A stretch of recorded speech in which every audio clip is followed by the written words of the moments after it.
All right, Master Emilio, Yes. you must have something that's important to you. Something you carry, something that you brought from Agrella. Some items that might be important to you. Um, I got books.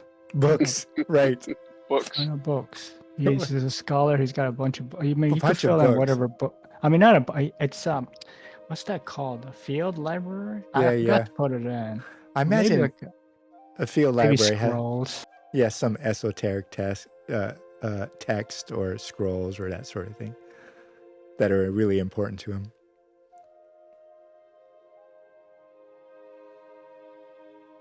Yeah, I mean, I didn't put down anything specific. Oh no, yeah, it's just more of a Like a memento type of thing. No, I think the books are fine. I think, if someone stole his books, he'd probably be a little bit Yeah, he would wanting to really- hunt them down, I expect.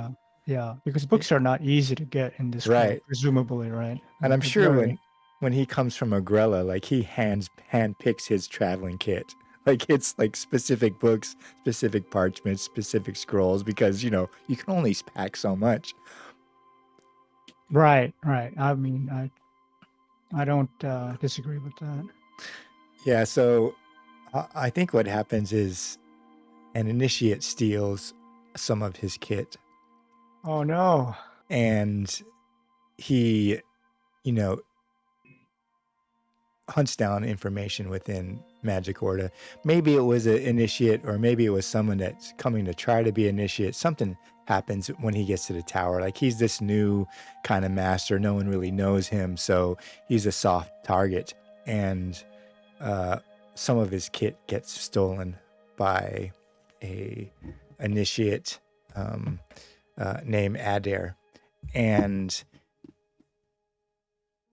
for particular reasons, he, shakes down others, or maybe he figures out that Adair steals some of his kit and he wants to get it back. And he finds out that Adair has run to Blackmoor, this,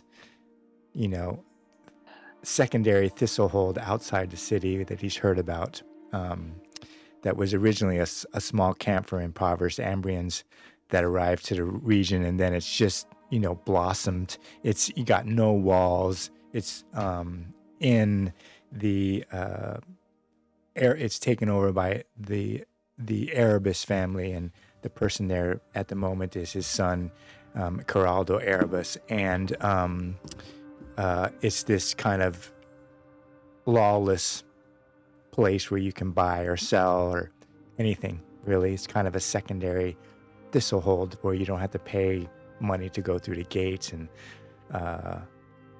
if you're down on your luck, and you can't afford. It's also where a majority of the workers that work in Thistlehold but don't live there come from. They walk in the morning and they got their workers chit, or their worker license to come in and out for whoever they work for.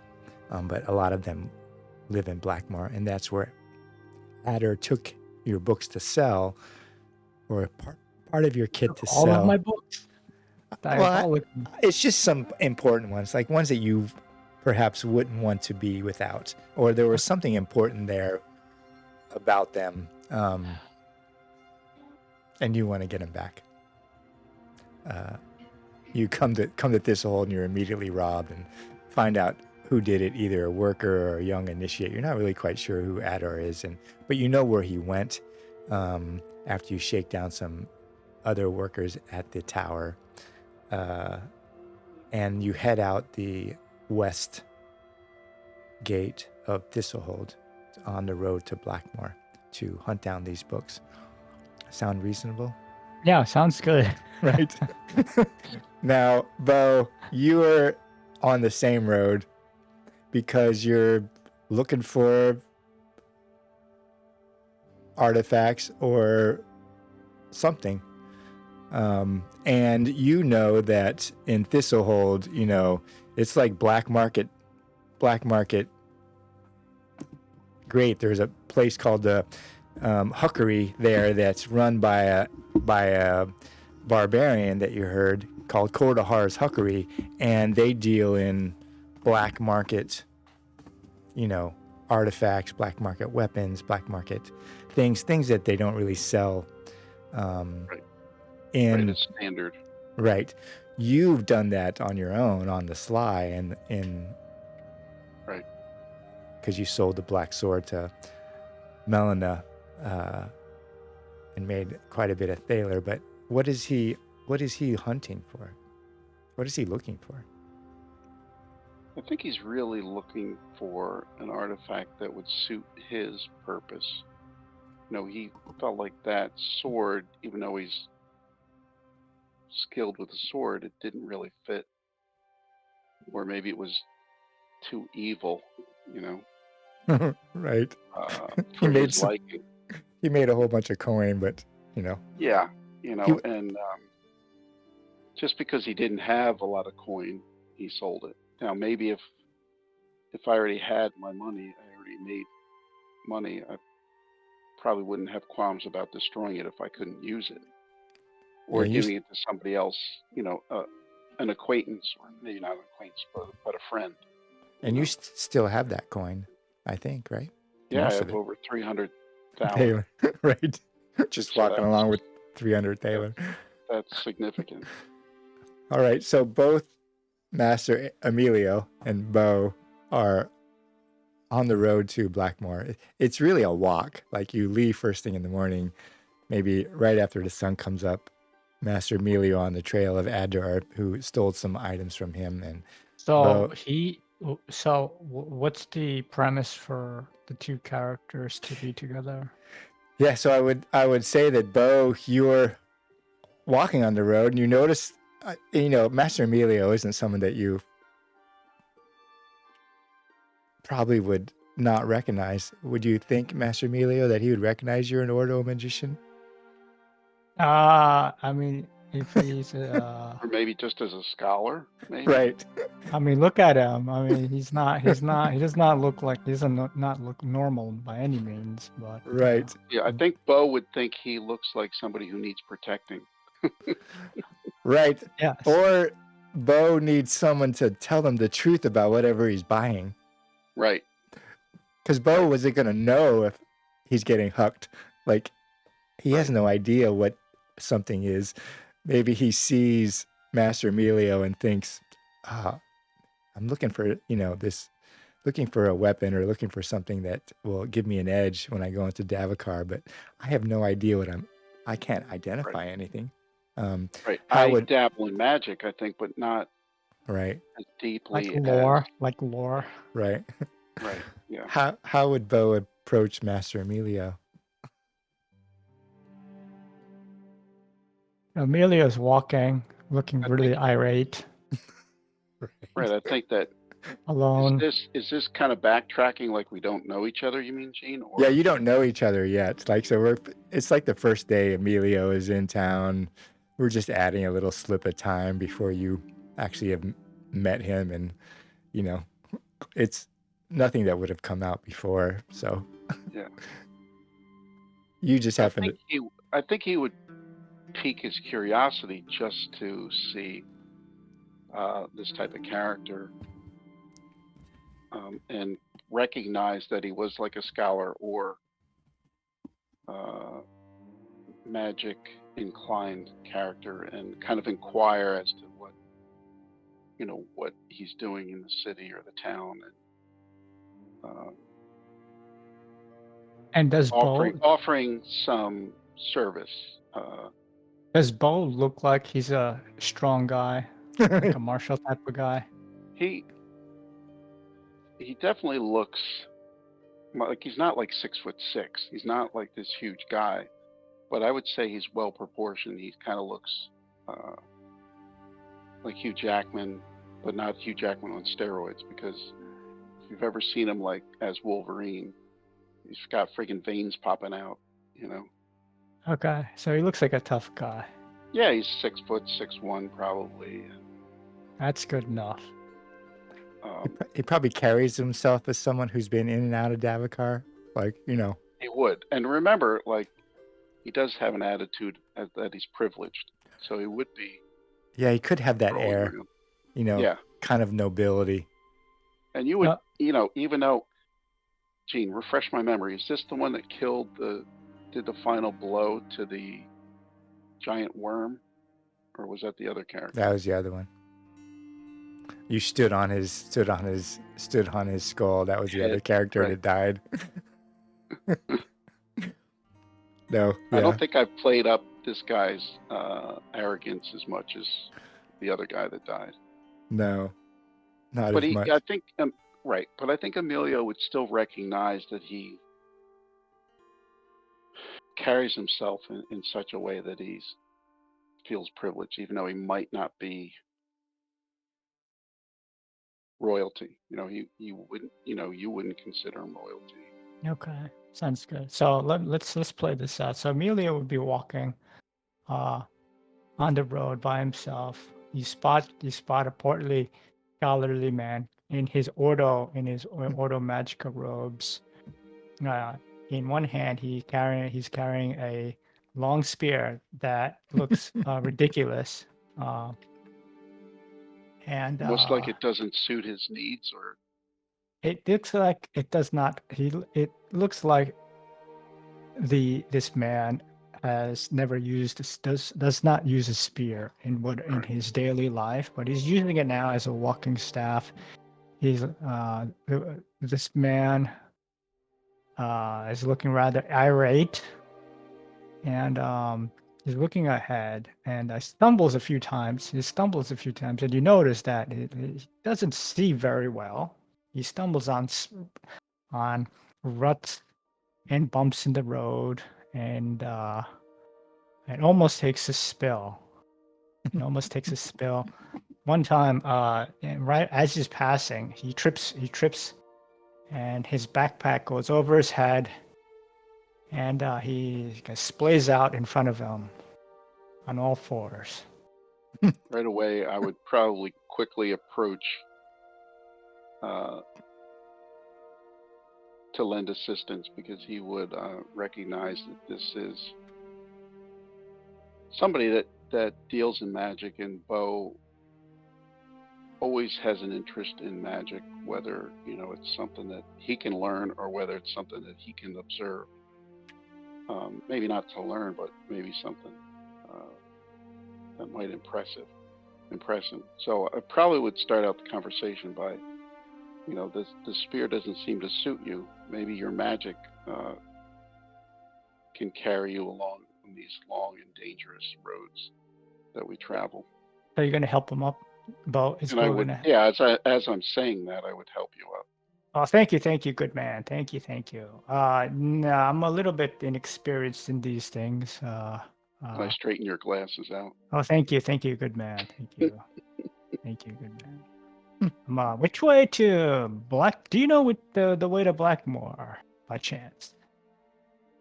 Now, is that the town, Gene? Yeah, Blackmore essentially. Yeah, it's actually west. It's like less than a couple hours walk west of Thistlehold. It's where all the workers who can't afford to live in Thistlehold work. It's essentially started up as a small camp for impoverished Ambrians, and to earn their livelihood in Thistlehold, they would live there and work in Thistlehold because they didn't have the money. And then it just kind of blossomed overnight and is now rivaling Thistlehold in its size. And there's some degree of difficulty between Thistlehold and Blackmore. Blackmore is kind of like, lawless Wild West kind of feeling. There's no walls, and it's where less rules are applied. It's also where people go on their last legs, and that it's run by House Erebus, and it's essentially this huge kind of tent city with very few regular structures, and except for recently, a wooden palisade has been built by the Duke son, Caradil Erebus, who's really talked about as being a lazy about, just making money off of Blackmore. Yeah. That's the only structures. So Amelia Yeah. So produced. I would for sure know how to direct you. So Amelia produces rummages through his satchel, which is now empty, and he produces a scroll that he got from one of the other novices that he bullied, and let me just put this in here. I would right away, Gene, because Bo doesn't know what they do. I give him one of my crystals. I don't know if you remember. Right. From the troll. I can't even, to be honest with you, I can't remember where I got it because it was a while ago now. Yeah, it was right before you hunted down the cult, Half Moon cult, and you took that sidetrack down into those structures that come up out of the ground. And that troll was eaten away by some sort of fungal Right. parasite or something, but had those crystals. And I So, think there's Emilio, different ones, or are they all the same? Do you remember? The crystals? Yeah. Yeah, the shards were relatively the same color. Okay. We described them as like like the new age crystals you see on people's necklace or something back in the early 90s. So I would just pull one out since they all look the same to him. He can't really distinguish, and show him like, look, maybe you can help me with understanding magic better, and I can help you with maybe, besides walking, maybe protecting yourself. I do hear that this place, Blackmore, is a lawless place. Are you good with arms, my good man? It can be dangerous. Hmm. Well, Very. I've slain multiple. I don't know if you want to make me roll. Multiple trolls. Trolls. By Prios. That's amazing. Well, They're I had some savages. assistance. You're lucky to be alive. Yeah, well, I heal pretty quickly. You do? I do. It's a ritual that I do. Well, well, Troll Slayer, I think maybe we could come to some sort of agreement. I will help you with whatever you need, and in return, I do ask for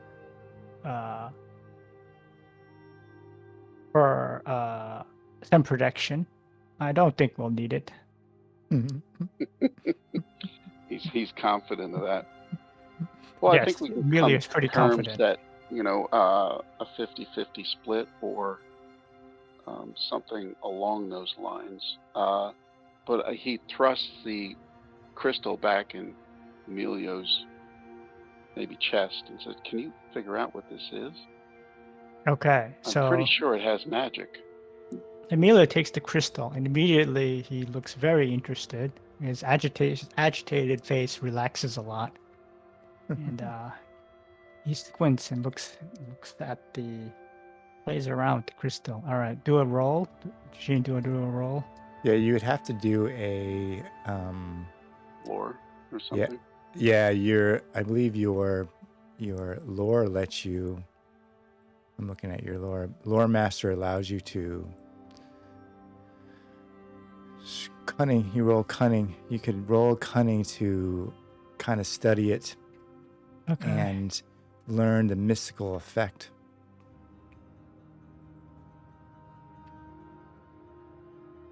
Oh no. Emilio shakes his head and says, I don't know what this is. Is this some cheap trinket that you got from this hold? It has power, I'm certain of it. Whatever power it has. Or maybe try again tomorrow. Perhaps. When I have my books, I might be able to know a little bit more.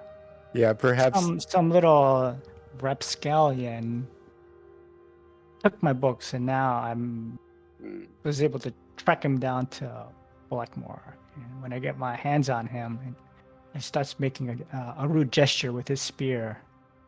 Okay. So we need to go to that town to seek out what was taken from you.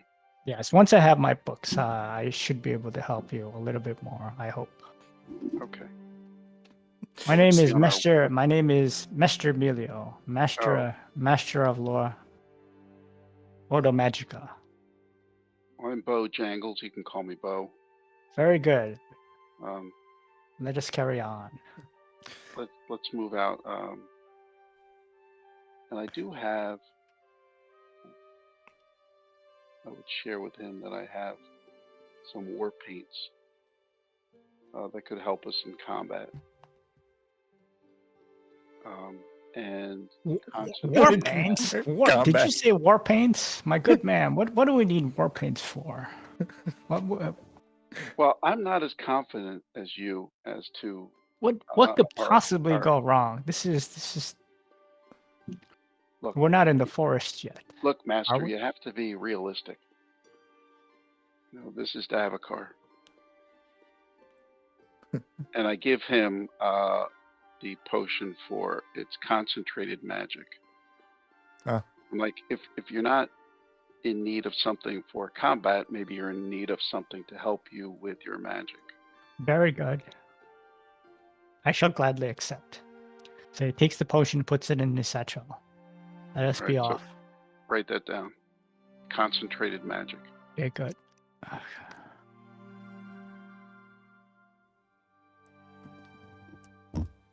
I got it. I got more concentrated magic. Oh, this is before the Oh, you already had. Yeah, Yeah. before you. Yeah. You could just, you yeah. know. I'll just put in my notes. So you all walk. It's not that far. You know, people who work at Thistlehold live in Blackmore, and you come in the Western Moor. I'm going to put you on the map of Blackmore. You come in on the Southern High Road, really through this. It's a ramshackle. Like as soon as you probably smell and hear this Blackmore before you actually see it. You come over this little rise, and you just see this haze of smoke from fires that are people cooking out of doors. It smells terrible. The garbage heap is the southeasternmost part, you know, and you're coming in the western part, but you can almost smell it here by the breeze that's pulling through, because the southeastern, what's called the garbage heap, is the worst misery imaginable. It's where people go essentially on their last legs, and where Father Sarvello has a missionary station to provide food and spiritual comfort to those people who are on their essentially end of life, because they have nowhere else to go, nothing else to do. They don't even look for jobs. And you come in on the western, what's called the Southern High Road, on this Southern High Road through the Western Moor. And the Western Moor is basically a huge group of tents everywhere. And it's, as you're walking through the Western Moor, you know, they see you, Master Emilio, Bo probably walking beside you or slight behind you, but they can tell that you all are not in their straits. They're not on their last straits, so, you know, they're still looking for jobs. So a lot of them, you know, come up to you. You need anything, Master? You looking for workers? Are you heading out into Davokar and need extra bodies and you just get accosted by all these people coming up to you asking if you need any help, need any assistance, need to find where to go. Are you looking for courtiers or porters or anyone to do anything for coin, Master? I'll do anything for coin. How do you two respond to this rush of people kind of out of your tents? Like at first they're just calling to you, and then, you know, they're walking next to you, and, you know, they keep talking at you, trying to find work. What does Bo and Master Emilio do? And what do they look like, Jane? They're not on their last legs. They're, you know, They're Ambrians. townspeople? Yeah, Ambrians, basically. You might I don't think you really have very many barbarians that come up to you. The Western Moor is really tents belonging to the more or less desperate fortune hunters, people who have failed at fortune hunter and but somehow survived. They don't have jobs or prospects, and they're not, on their last legs, but they're willing to take any job, and so they're downtrodden. Their clothes are probably poor. They probably smell some, couple degrees towards badness. They're not well fed, most of them. They got kind of that glassy-eyed, faraway look. Some of them are probably able-bodied. A few of them, have wounds that haven't healed correctly, or they have arms that don't work well. They were obviously treasure hunters in the past. So that's how they look. But they're practically all Ambrians. I think right away, Bo would start yelling, "Make way for the royalty! Out of our way!" And try to clear I'm a not path. sure. He whispers to Bo, "I'm not sure that's the right thing to say." What are you looking for, Master? I can help you.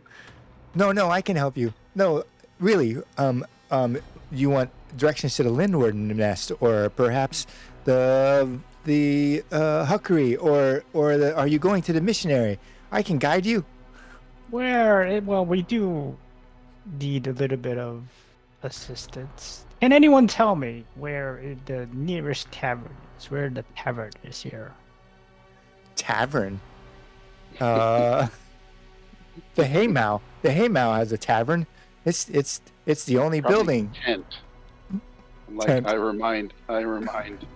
They're all Master, tents. There's tents it's everywhere. Really, pretty much tents. You can probably see the palisade walls of the Baron's son's enclosure, down the hill, number of streets past, rises slightly above all the other dilapidated tents all around you.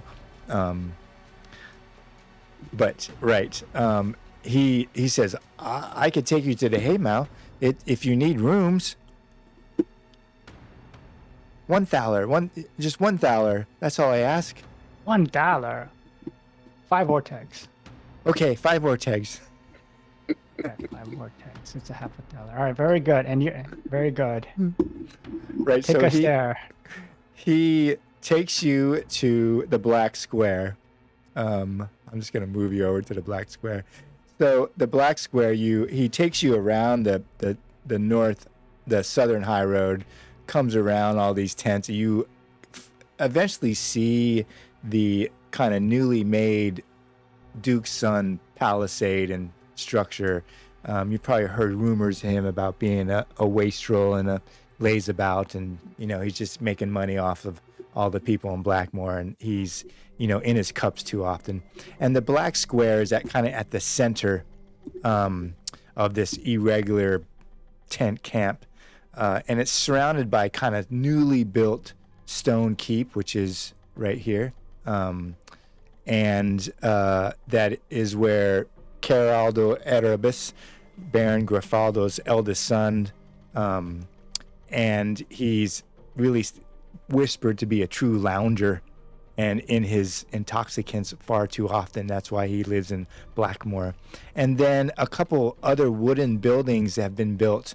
You have, your guide kind of points out after you give him his 5 vortex, and he kind of looks at him with this, gleam in his eye, and it's only 5 vortex. And he points out the Haymow, which is right here, and the Huckery, which is Cordomar's Huckery, which is a place to buy whatever you need, whether it's dark or not. There's some rumor that he sells, corrupted things that couldn't be sold in Thistlehold if you have the right coin and the right words. And the Haymow, which is like a newly built inn, as much as inns can be, and a blacksmith called Herdall Partly. Across the way is the blacksmith in Blackmoor, and that's what he tells you. And right away, I would point out to Master, I'm like, maybe this is the area that you need to search for your missing items. Well, they do look. This place looks rather disreputable. Maybe we should check out the Heimao. Someone must know. Yeah, as you're standing there, you kind of smell the stench of Blackmore all around you, but then, a slight breeze, you smell apple and cinnamons, almost like apple pies coming from the north. And you see a whole bunch of people out, in this building with a window, and this woman's kind of handing out these kind of steaming plates, and there's like a line, wrapping around the square. Master Emilio, make a quick test, or vigilant, my fault. Oh man! All right. Bo could make a vigilant test too, as you're all standing there.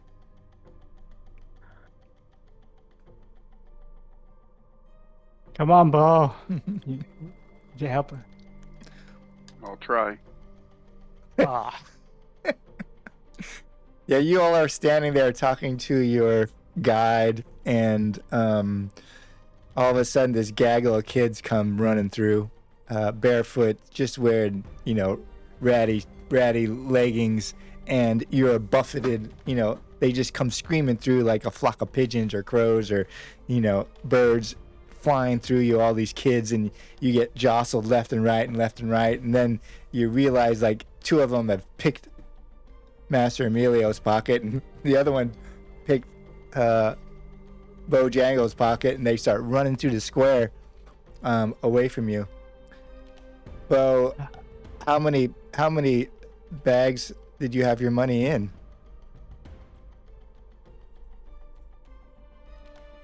I don't even know. Roll. You can roll 1d6, or you could say it's just all in one, and they got your bag of money. I don't know if it would be all in one. I don't Right. think he would be that stupid. He's lived in Davokar long enough. I would say between 5 and 10. So Well, roll percentile dice, and okay. or the D100. That'd be like how much Thaler. How much Thaler does Master Emilio have? Oh, this is before the last session, so it's -30. We got 30 from the last one. Yeah, so you don't have any Thaler. I do have some. Actually. Yeah, I I figure lost he. 26. That's a lot of Thaler to lose. All Right, Bo's- let's do percentile. You could do that. I don't know how much you had. If you didn't have that much, you could roll a D12, a D6. Like if Master Emilio is. I had quite a lot. I think I had 25. I would just roll percent then. Oh yeah, you could because do he's a percentile. scholar. Because he's a scholar and Mhm. Ambrian scholar from Order Magica, I gave him a little bit extra. Oh, how much did you lose? Oh, I lost 3%. But that's nothing, huh? You just have a little bit of coin. Okay. Maybe So- as you're giving the 3 Lost Ortegs out, yeah, you have your small purse. Maybe Master Emilio has a big purse and a small purse, and you have your small coin purse, and you're Took the giving out. Ortegs? Yeah, the Ortegs. okay. and You and took they, the Ortegs? yeah, they sweep by and grab it out of your hand as you're paying, and your guide looks at you and says, Steve! "You yell Mr. out." Bo, get him! Mr. Bo, get him! And Mr. Emilio tries to shuffle after them, but he's like woefully inadequate for the task. Okay, Bo, what do you do? I don't know if I would pursue. I mean, he'd be pretty upset with $26, but did Yeah, that's you a fair realize amount. Yeah, and he's not familiar with this place. Sure. Um, You yell out though, Master Emilio, as these kids steal from you and Bo.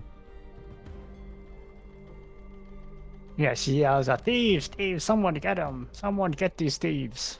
Yeah, you see the line of people getting like these pies in this north, and the kids run around this wagon and are going to try to run through there. And then you see these 3 or 4 people in red cloaks, step out of, the alleyways and around this pie place and just bowl into the kids that have stolen the money and just start beating them with the flats of their swords and their shields. And they probably got like 3 or 4 or 5 of them on the ground, and they're just hammering away at him. What does Master Emilio and Bo do? Master Emilio just shuffles over, Yeah, And quickly straight- approach. straightens his Bo robes, doesn't shuffle. and he says he watches what's going on. He kind of cheers on the guards. Okay. He cheers on the red Yes, cloaks. yes, beat them. Yes, beat these thieves. They took our money. Right. And Bo, what do you do? I would say I need to collect my money that they took from me.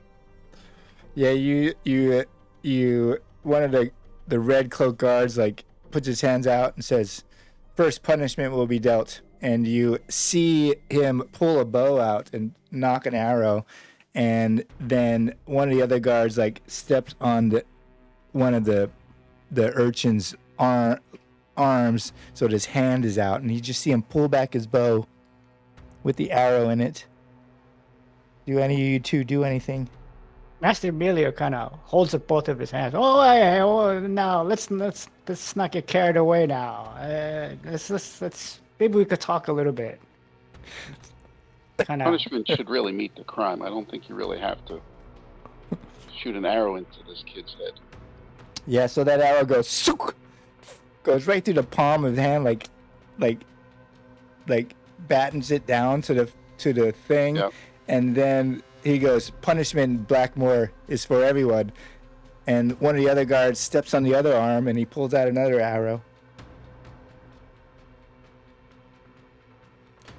A third guard like tips out like half your purse, Bo, and then throws you the rest of it. I'm like, Commission. It looks like he took some money. yeah. Mr. Bo, it looks like he took some of your I money. think I think you took too big of a cut there. Yeah, they don't respond, and he just kind of looks at you and says, "This is our cut. We How are many, the guard how many of of them are Blackmore." there? 3. Okay. 3. I draw my sword. Yeah, the one that's holding the other arm down draws his sword, and the bowman just points his bow at you, Bo. Is there going to be trouble here, Masters? Is this your first time in Blackmore? I will What are give the you other a- people doing? I will give you a fair cut. The other people are making a wide open area around you, Master Emilio. You know, it's gotten a little bit of quiet. Everyone's kind of spacing out, moving away from you and these 3 people in red cloaks. The Master Emilio kind of stands somewhat confidently, outwardly at least, and he kind of whispers to Bo, "Mr. Bo, I don't think this is a good place. There might be more. There's probably more of them." A good place for what? There's fight, lawlessness the in this fight. place. There are 2 of Probably us, wouldn't and even. If I killed these 3, they probably wouldn't even notice that they're gone. no, I don't know. They look like they don't look like thieves. They look. They're probably the law here, whatever law exists. Is there law here? I don't know. I would let you roll cunning. Maybe you would ask about Blackmore, I think, before coming, Bo. Yeah, I think we would have. Master investigated Emilio a little may bit. not have asked, but you probably would. Ah, yes. I think you would have heard of the Blood Robes of Blackmore, a group that Are they like lawful, or are they just have taken over mercenary? applying the law in Blackmore unofficially in a manner is- that fits them. Okay, so it's not necessarily lawful. they're not like appointed by anyone besides the strength of the blood robes that have now inserted themselves as the law keepers of Blackmore. Okay. Mr. Bow, do you know who these are? Okay. Out of character, Frank. Do you have any offensive magic before I start a fight? He's got Because I know Bend the Will. spear's not going to be that useful. Bend No, Will. no, no. Oh, He can't fight, but he's got Bend but Will. Bend Will is good. Bend Will is very good. Yeah. He's an adept. He's an adept level. But that's all he's got. That's all he's got. So right away I say to the guy who drew his sword, I said, look, you can take a 1/3 cut of what those urchins stole. I just need 2/3 back. I think that's reasonable. Persuasive. Did you want me to roll? Gene, Yeah, I guess you could. Yourself? Yeah, your persuasion is terrible, Bo. You're at the. You could roll persuasion at -2. What's mine persuasion? But I'm just saying, do you want to leave it up to fate or let them decide, or do you want me to roll? Well, unless for some reason you're giving in, and if you rolled a 1, you might somehow be successful. They're not going to give you 2/3 back unless there's a miracle. Yeah. They're the law in this town, and they've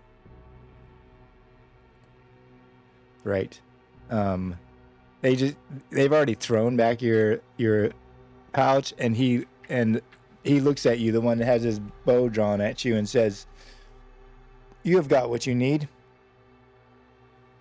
I immediately cast a spell. Oh no! All right, let me put them on the map then. Man, you and Degoy, you guys are murder hobos, man. That'd be. You have to know that I do like role-playing games, but I like the combat aspect of it just as much as the role-playing aspect. Okay, maybe I should have picked up. I switched over to my other guy. Yeah. Let me just make. Bend Will is useful though, so. Yeah, Bend Will is very good. Yeah. So I wouldn't really stress yet. But there are others. Well, if we quickly dispatch these 3, talking out of game, then we might not have to worry about others. Oh, let's see. Okay, let's go with it. Let's see. I mean, you could always let Bo act on his own and just kind of withdraw yourself from the combat. I mean, play your character how you would play your character. I wouldn't tell you to, assist in defeating these 3. So, Bo, what we're gonna do is we're gonna see if you can act before, because one has an arrow knocked on. Right. Like the bow is pulled back, and so casting a spell, isn't something that's subtle. I think that No. Right. I think they would mutually. I think you and the one that has the bow would mutually probably lay off at the same time, and then we would go to initiative. I don't expect Master Emilio, standing there watching that. The Master Emilio is gonna wait. He's gonna wait. So He's should I probably cast, gonna be. and then he'll try to attack me at the same time? No, I think it just happens simultaneously. Like the bowman's in the middle, and he rolls it. You start casting, and so obviously, this is what's he's gonna.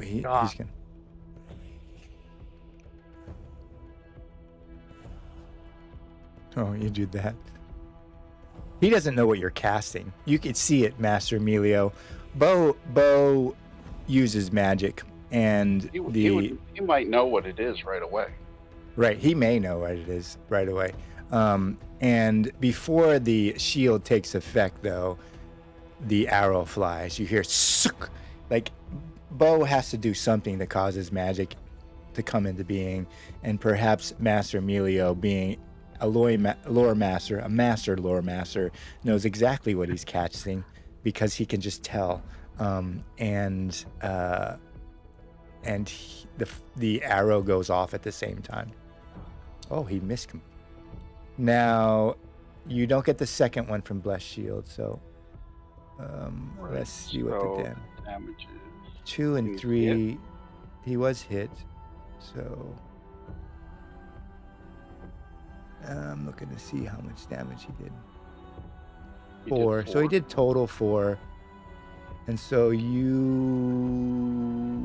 have 1. You take 1 point of damage. Take 1. Yeah, take 1. You take 1 point of damage. Because Blessed Shield, what happens is you're casting Blessed Shield. He lets go of the arrow. Right. The others draw their swords, and as Blessed Shield is enclosing you, the arrow just snips by, and nicks you. Just enough blood. Maybe on the side of the neck or the shoulder or something. As Blessed No, Shield my cheek. Cheek. To piss me off. Right. Emilio, you see, Bo start getting even more aggressive. I'm The gonna. Master Emilio looks on with shock. What does he say? What does Master Emilio say?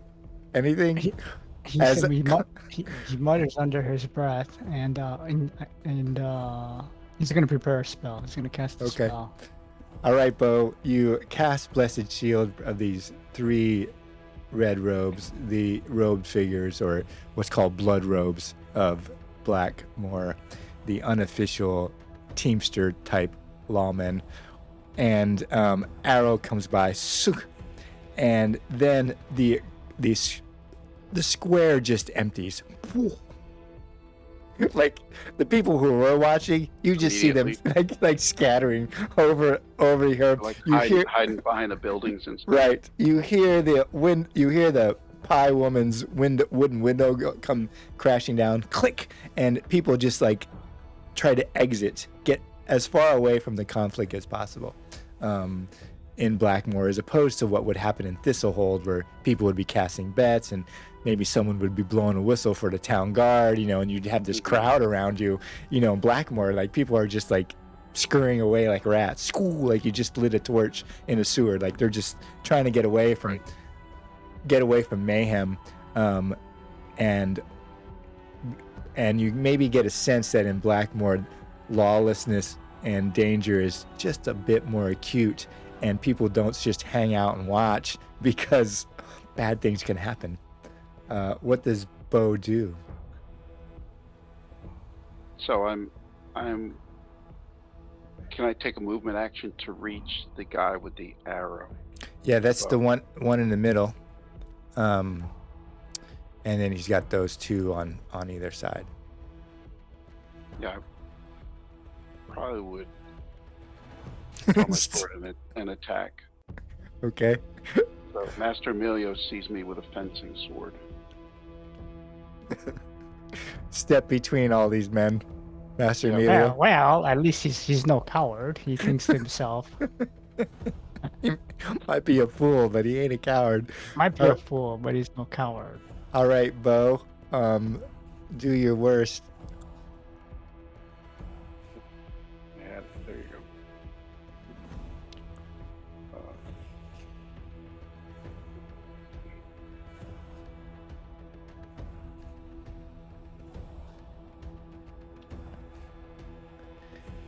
Yeah, you snap your fencing sword out like a jab, and it neatly slips through in and out of the guy as he's dropping his bow to pull his sword, and you move up in between them.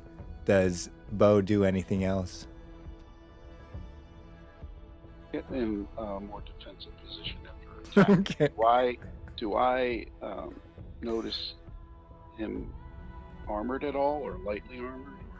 Yeah, they're all kind of lightly armored, like with like these plates, what you would probably know as like crow armor or leather reinforced armor. It's not like yours. Yeah, it's not.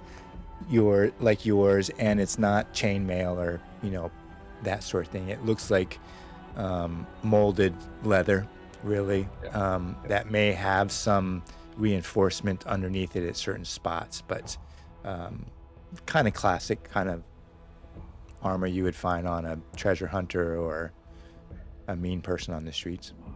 Right. But I believe that's it for him, huh? That's it. Yeah, and they all attack you. Since you're standing, right in between them, they have advantage. Did Bowman, would he still have advantage because he has the bow out? Or Now he drops that. His movement action will be to draw his sword. It's just a movement action. He's not moving anywhere. You close that distance, and he just as he throws down his bow, he just draws a sword as a movement action. If I can get them to do their attack.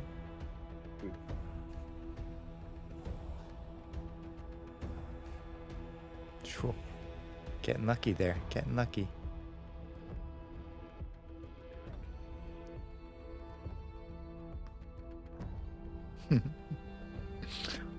Good for Blessed Shield. Master Emilio, you see Bo essentially put himself in between these three red-robed figures that pull swords. He's got a little arrow nick along his right cheek, a little bit of blood, and they just, all three of them try to attack him at all, and you just see him weave in and out of these three swords, and none of them find purchase on him. What does Master Emilio do? Emilio thinks to himself, "Oh, this bow fellow, he looks like he's pretty skilled. He needs some help." So he casts Bendwell. Okay. Bendwell. Oh no. You can hold Alt and click, and you can actually select that way. Go. And then cast a spell, right? Yep. Bendwell. Yeah, you should be able to click on it. Oh no!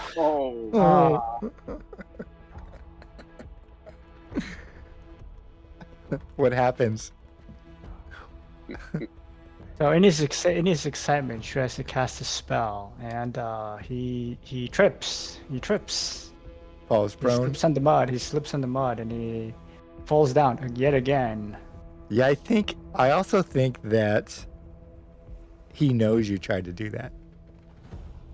The other red robe enforcer knows that you tried to cast a spell on him with that 20. Like, he looks at you and it fails, and he realizes what you're trying to do, and that it would do him harm. I think that's the consequence of the 20. Like, Okay. Master Emilio now is a potential target. Okay. He's got his spear. Right, and Master Emilio would probably know that, magic, fighting someone sword on sword, spear on spear is one thing, but someone using magic against you is, crossing some other lines. You're more dangerous maybe than Bo might be. They may think that, whereas, Bo just has a sword and armor at the moment. Bo, what do you do? we're in the new round. Yeah, you are. Have Master Emilio, I don't remember if we've played enough where he would know, but he doesn't roll a vigilant test to see if he notices. Yeah, he could roll a vigilant test. I could roll a vigilant test. Yeah, roll you- a vigilant test. Ooh, what does he see? So he sees the wound on his cheek heal up. Yeah, in a flash, Master Emilio, as you trip over, look up at Bo, the wound on his cheek is no longer there. Good God, what is it? Remember, he said he used rituals, Yeah. and you see, would he see? If I have a corruption at 8 right now, would he see anything like No, that? he doesn't have witch sight. Okay. He has Okay, no so he idea. wouldn't know. Yeah, he has no idea corruption level unless you have witch sight. Okay. Does he have any stigmas? Mm-mm. No, not at the moment. Okay. No. All right, end of turn. Okay. Oh no, I'm on the ground, right? This is terrible. I will. All right, I'll try to attack again. I'm not going to use my other spell just yet.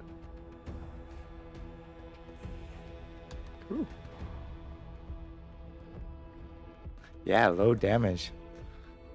Again. Right. You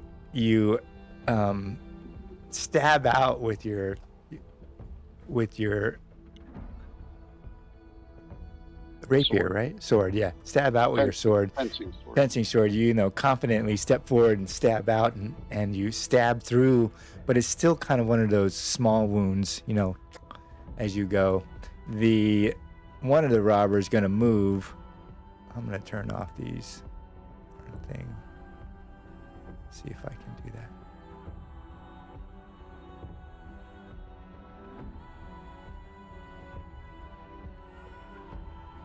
There we go.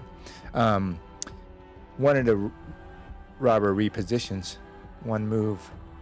I think that would count as leaving melee with Bo, though.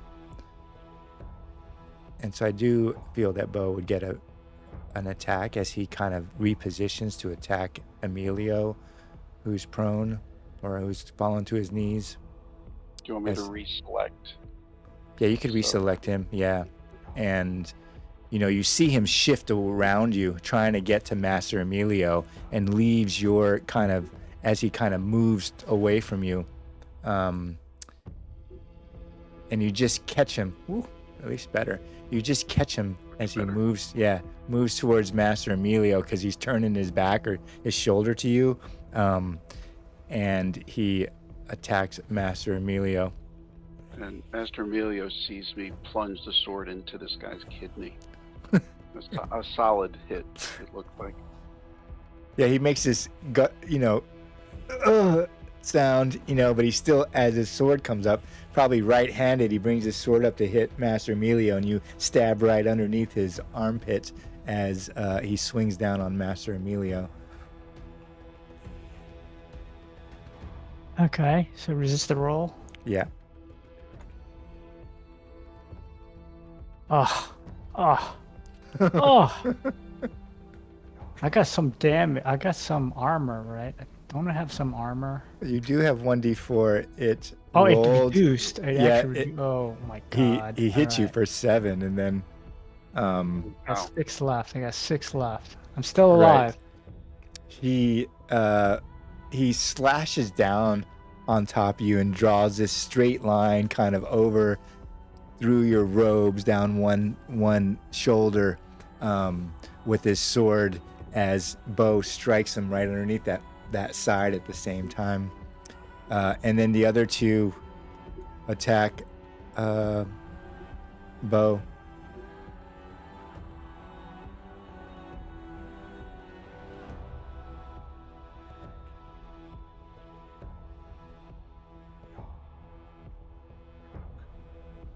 Both of them miss. Right. You see me dancing around these guys as they're trying to hit me. Master Emilio, what do you do as you start to bleed? Master Emilio grimaces when the sword hits him, and he kind of tries to roll after the hit, roll back up, and then tries again with Benwell. Okay.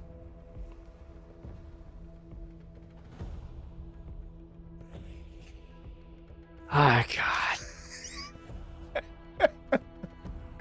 Master Emilio, it's your first time in Blackmoor. It's just not civilized here. It's not civilized. I'm yelling to Master, drink that potion. What does Master Emilio think as this ruffian, red-robed, enforcer of Blackmore just resists them twice. Did he resist? Is it a resist? Uh-huh. Didn't he? Oh no, I read it wrong. You controlled him. Okay. My fault. Okay. I thought a lot of times I listen to your response and I haven't looked at the I roll. thought it was a fail. Yeah, I thought you failed the way you responded. I thought you failed, but no, you didn't. You controlled him. Okay. So we got- What does that look like? What happens? Okay, so Master Emilio sighs with relief because he gained control of the brigand, of the bandit. And he maintains his control. Okay. He shuffles back up to his feet. And steals his courage as best as he can. Fixes right. his glasses. Do you think Bo would notice that you have control over him? I think Bo is too preoccupied unless unless he's very vigilant. Right. I can roll, but You can- I don't think I would. Yeah, I don't know if Bo. Well, yeah, I don't know. Do you want Yeah, me to he's roll? got his back to. He's on. Yeah, I don't know. The question is, yeah, would Bo, having stabbed this guy through the side, in some degree to protect Master Emilio, would he opt to attack him again? If he would opt to attack him again, then obviously he would roll a vigilant roll to see if Master Emilio now has control over him. It depends on how you would play Bo in this instance. You're surrounded, Bo. Right. I think Bo would turn his attention to these two only because he felt like he got a solid Thwack. shot, into Okay. this guy, and he knows that this guy is beaten up, probably Okay. as bad or almost as bad as the other guy. Yeah, that's reasonable. So do your worst. Oh, There you nice, go. nice roll. Oh, Not very good damage though. Only when you're attacking. Although Um, that's total of 7 now, I think. Yeah, it is. So not Does terrible. Bo do anything else? Prepares to weave and dodge. Use Okay. his shield. Master Emilio, what would you have the one you control do? Master Emilio has a uncharacteristically evil smile, and he commands the bandit to attack one of his wounded friends. Okay. Yeah, that would be the one that's right across him, Bo. Sounds Yeah, good you to would me. know that this guy is wounded. Yeah. 'Cause I hit him. I'd- I've hit him 3 times. Um,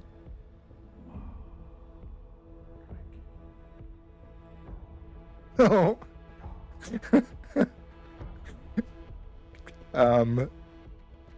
Yeah, Master Emilio, you take over this man's mind, and he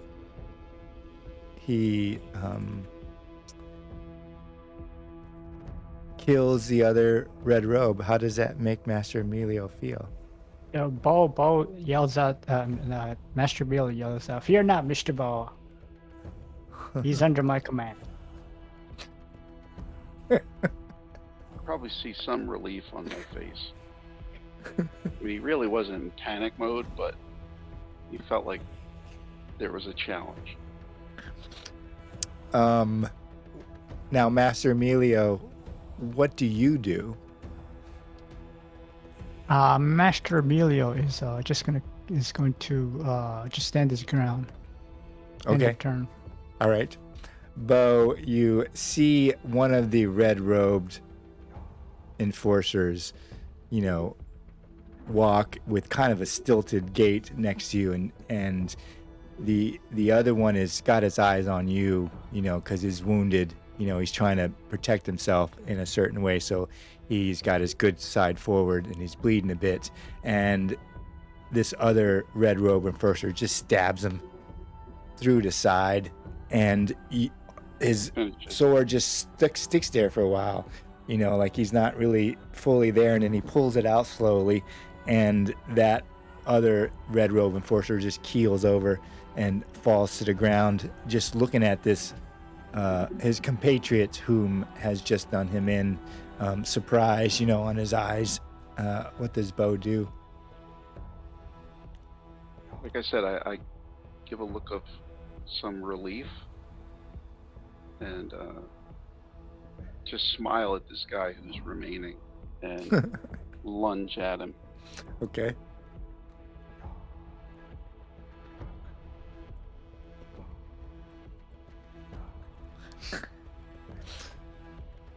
Still can't really do respectable damage, can it?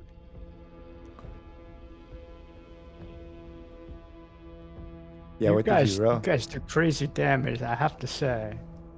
4, 7. Oh, and he had armor. Yeah, so you did 7, but his armor took 3 away. So, yeah, you strike out and hit him through his kind of pressed leather armor. You know, down one side, probably to mid chest. You know, he staggers back and then he bolts. What does Bo do as he bolts and runs between the houses? I think I would chase Okay. because I don't want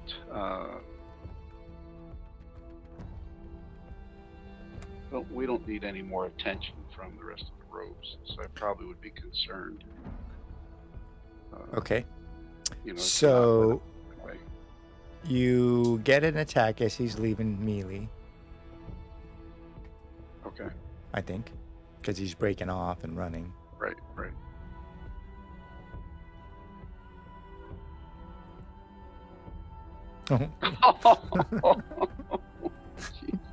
There you Now go. Yeah, he turns around. You step maybe 2 or 3 steps behind him, and you just hit him from behind. You like stab him from behind, you know, right in the back of the neck, you know, through the front, in and out, pull it back out, and you just see him land in a head face first slide in the mud, in the ground, and his sword Good goes shot, clattering Mr. out. Bo. Master Emilio, what do you do with the one that's still under your control? I'm gonna have him drop his sword. Okay, yeah. So he, you know, drops his sword. He's just kind of standing there and looking at you, doe-eyed. Master Emilio, can you have your servant remove the bodies somewhere? I'm looking around like, where do we put these friggin' bodies? Mr. Bo, I don't know. I think they know we're here. But let's Well, let's, some let's just people do, not the rest of the red robes. all right. So I'm gonna Master Emilio is gonna order the last bandit to Over the here. unarmed last bandit to drag the bodies behind one of the Tuck them behind under the, these behind the, wagons. behind the, one of the tents, behind one of the wagons, under one of the wagons. Okay.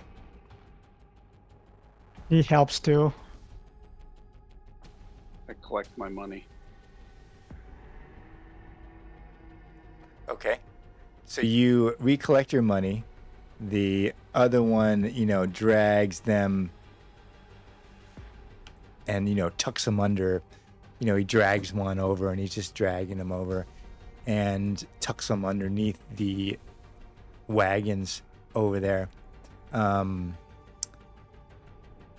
I think at some point you would continue making a resolute test.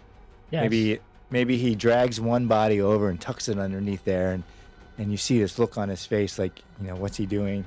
He's drank with this guy before. Oh no. Right.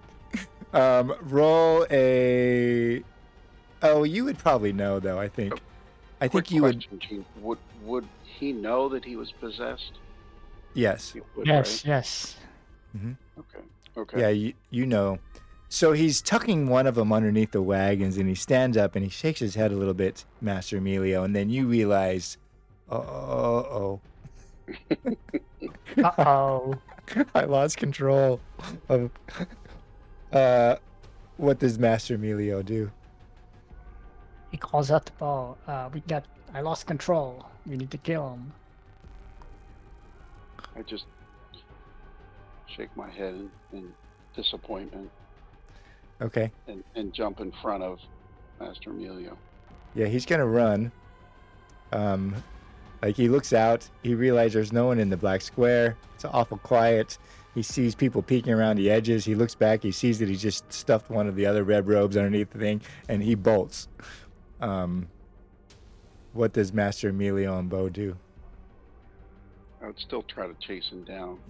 Yeah. I know that he's wounded. This is next round. Next round. Yeah, it's really gonna be like a chase. It's Yeah. be like a pose quick test between Bo and them, and if Master Emilio wishes to. Try to cast the spell again if he's in range. I think if you make your quick test, you keep him in view. But if you fail a quick test, then you Oh, just don't do Jesus it. Christ. Right. All right. So Bo, he bolts.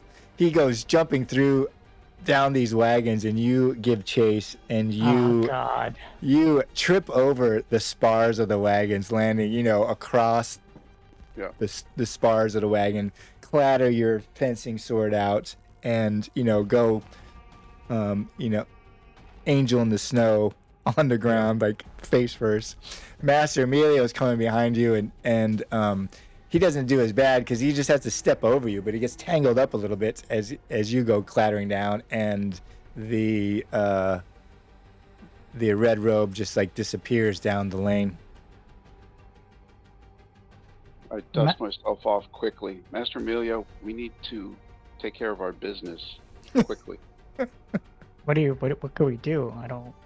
Mr. Miller looks around kind of nervously. I think he's gonna tell his friends we're here. Well, is there business we can do in this square? I think they know we're here, Mr. Bo. Yeah, the No, kid, don't- hey, Is there anyone who can help us? Do you know any? the we wanna urchin try to that recover. the urchin cover. that they shot the arrow through walks up to you. He's got an arrow through his hand, and he's like holding his arm, and he's like the only one left there, and he kind of holds up his hand to you, and wants you to take the arrow out. Yeah, I break Please, the arrow sirs. in half. Yes. Sorry I robbed you. Could you do me a solid and take this arrow out? Seems all my friends have left. I break the arrow. Boy, could you tell and us? then- Could you take us somewhere where they won't find us? Take you Quickly, some. quick- He kind of looks around and goes, "Do you want me to die? You just killed 2 red robes." I'll give you $1. You give me a ticket to Thistlehold, make me your apprentice. Sure, I'll find a safe place to you. I'll make you my squire. Okay, take this. We'll take you to Thistlehold. Quick now, quick! They'll come. Now, Frank, Yes. remember that you were here for business. So I thought we were in the square or in the area where you were going to try to Find your cover books. your books. Yeah. Well, they're going to. I think they know. Wouldn't you be worried? Wouldn't your character be worried about? And we just killed some of the guards, and the other guard ran off. Well, he would be worried, but he would also try to, accomplish what we came here for and try to gather your missing items. And we have an idea that they might be here. This might be a good place to try to hunt them down. Maybe when things settle down. I think they're gonna come back. That's the logical thing. They're gonna come back strong. Okay, my squire, lead the way. Sure. Can you take the arrow out first? Gene, I already did it. Oh, okay, you already broke did. it. I already broke it in half and pulled it out without any. Okay, just follow me, Rano says. Follow me. And he starts leading you back down the southern high road. Come on, follow me this way. Do you ask him any questions? I don't. I'm just kind of making sure I keep my bearings on. Boy, Yeah, if you he's- cross, We're boy, if going you cross south, this, you you'll said, wind up Chief? the guards under the wagon. Emilio tries to sound fierce, but he's a little nervous. Right. You get a sense, Master Emilio and Bo, that he's taking you back to Thistlehold, because that's the safest place you could be. As you go marching down the southern high road, hurry! We'll be at Thistlehold in an hour through the western gate. What do you two do? Now, Emilio just grabs the boy. I said, "Wait, boy, we can't go back to this hole. We have to find some things here." What are you, crazy? No, I am not crazy. I give him another thaler. Find somewhere for us to hide for a while. Holy shit! So we All right, each gave him a thaler. Let me think. We're hiding a garbage heap. That's the best place. No, Were you ready? Sure. I'm not sure Bo would do that. He's too privileged. Right, the garbage heap's the most southeastern part of Blackmore. Very good. Just go before they come. Right. So you go running through, Is slinking that through. over here, Chief? It's actually like over here, southeast. Okay, I didn't know Yeah, if yeah. it was It's true a north. or literal garbage heap. Right. It's just called, the district is called the garbage heap. I kind of put you over there. The district is called the garbage heap because it's, where you go when you have nowhere else to go.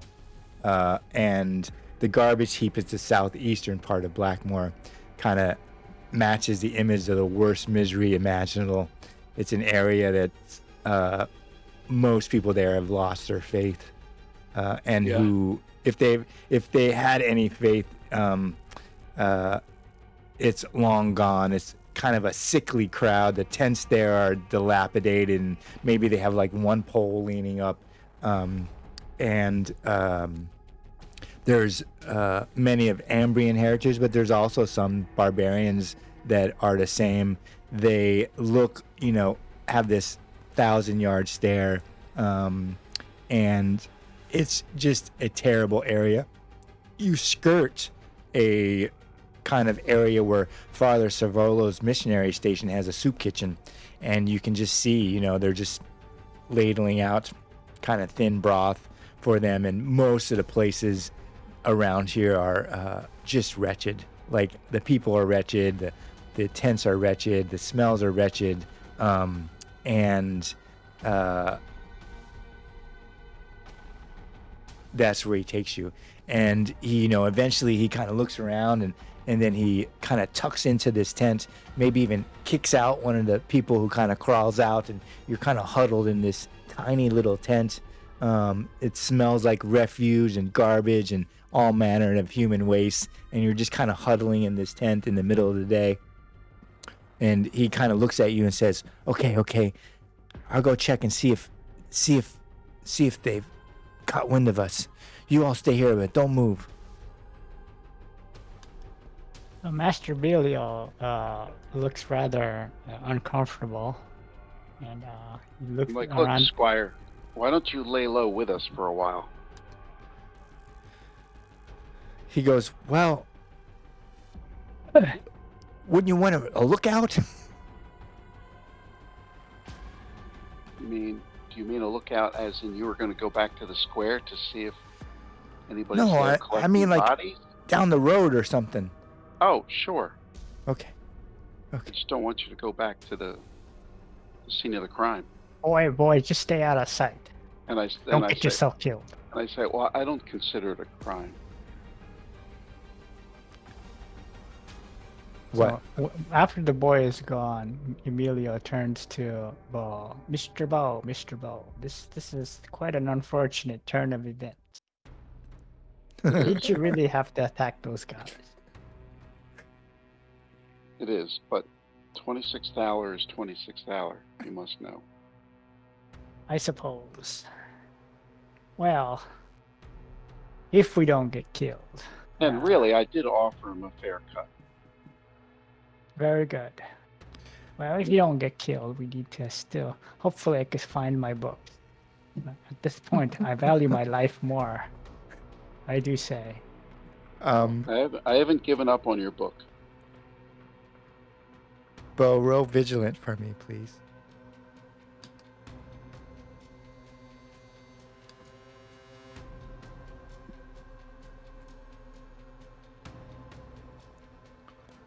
Yep. So you just see your squire, whose name is Rano, just run off. And you and Master Emilio have this discussion of why did you really have to kill some of the red robe enforcers of Blackmore? And you're just in this tent, arguing for a bit. Do you do anything else? How long will you stay in the tent if no one comes? I think we would. Until dark. Until dark. Still dark. Okay. Well, and For I however would long it- probably ask our newly appointed squire, you know, if he could go maybe scout around some more. Yeah, he doesn't come back after an hour. Okay. You still wait? Mr. Bow, maybe he got caught. Maybe. But I think we should wait until morning. Do you agree? We should, if we're gonna move around, we gotta move around when it's dark. I'm a scholar, but even I know that. Okay, but yeah, but for you to recover your books, does it need to be daylight or it needs to be? I don't know. But judging by the looks of these people, I would say doing things at night is not uncommon. So we can do things at night. Besides, I mean, it'll give so- us some besides Mr. Bow, it'll give us some cover. It will. Can both of you, while you're talking over this, roll a vigilant test for me? No.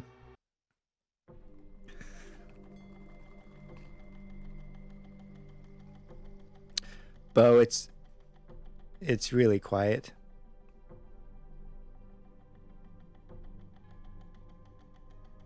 As we're discussing. our Yeah, next you're move. talking back and forth to Master Emilio, and there's this little pause. Maybe you got to catch a breath from arguing, and you just realize, damn, it is just really quiet. And has it not been quiet? Until Not really. recently? I mean, you've heard retching and moaning and wailing and crying, and you're in the garbage heap of Blackmore. You've heard some almost like mantras, like really way out there, like kind of soft, maybe, which is a little bit different than the sound of wailing. But you're kind of talking back and forth to Master Emilio, and then you realize you don't hear any of that, the crying or the wailing or the, even that soft kind of mantra coming from somewhere. I would Just probably, quiet. yeah, I would probably alert Emilio to the fact that maybe there's somebody searching the area. What should we Maybe do, somebody- Mr. or Bow? maybe What should we do?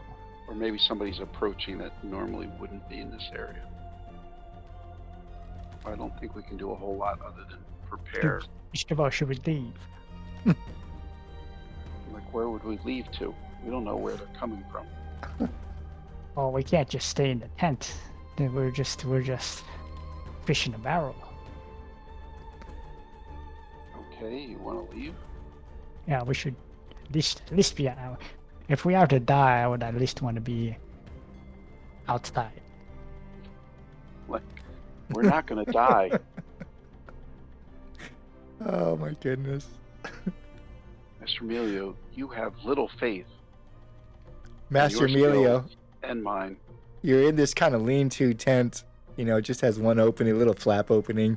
It's kind of dark and it smells terrible and it's deadly quiet all of a sudden.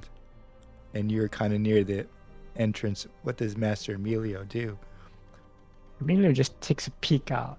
You kind of peek out, and Yeah, you he adjusts his glasses and takes a peek down. Slightly opens the flap and takes a peek out.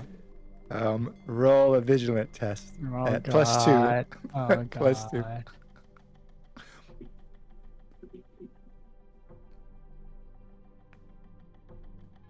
Ooh, there you go. Yeah, you peek out. You reset your big thick glasses on. You peek out and you see Rano, the boy first.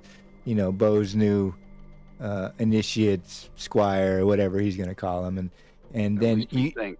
yeah, you just see him though, like through the thing, and you just see him looking out a little bit, and then you see his hand goes out like this, and you see the boy with his hand out, and then you just see this red robed arm put a coin purse in his hand, and he grabs it back, and then you just see him run off. Emilio turns back to You mean the boy grabs the purse? You mean? Yeah, the red robe puts a purse in his hand, and he grabs it. Yeah. And the boy Mr. runs Bo, off. Mr. Bo, I think we've been sold out. The boy Looks sold that us way. By what you've just observed, you're probably right. So maybe we should exit stage left even. So maybe if we try to sneak in the opposite direction. out. So try to sneak out. Emilio will try to sneak out as discreetly as he can. How do you plan to do that? Well, this is a tent, right? Gene, Uh-huh. we can kind of go the opposite. Oh, use the tip of the spear and just kind of make a Okay. tear on the Okay. other side. Just Right, kind tear. of the opposite direction of where he saw them exchange coinage. Okay. So, Master Emilio, I think that would be a discreet roll for you to, God. cut open the tent and sneak. Or actually, I would ask Bo. Bo, can you cut open the tent? You don't want Bo to cut open a tent, Master Emilio. Yeah, Trust fine. me. If anyone's gonna get this done, is you. You realize Bo Oh. isn't the most discreet person in the world. That Well, me neither. He can't see anything. Oh. Oh, there. Oh my god. Your discreet is better than his. Yeah, it is. That's pretty bad. It is better. His discreet is a 5. How come you? Oh, vigilant. You rolled the wrong one. You rolled vigilant, not discreet. Oh, I see. This discreet. Right. Okay. So that's okay. We're just counting because you rolled an 8. I couldn't figure out why you failed because your discreet is 10. Okay. Vigilant is like keeping watch. Right. Discreet's like sneaking around. Right. So you make this small tear in the side of the tent away from where you saw Rano take coin from, looks like a red-robed guard enforcer, and you kind of slip out that side, and you and Bo are kind of outside the tent, and you hear voices, behind you, and you're kind of up against the tent just as you come out the slit that you make. What do you guys do?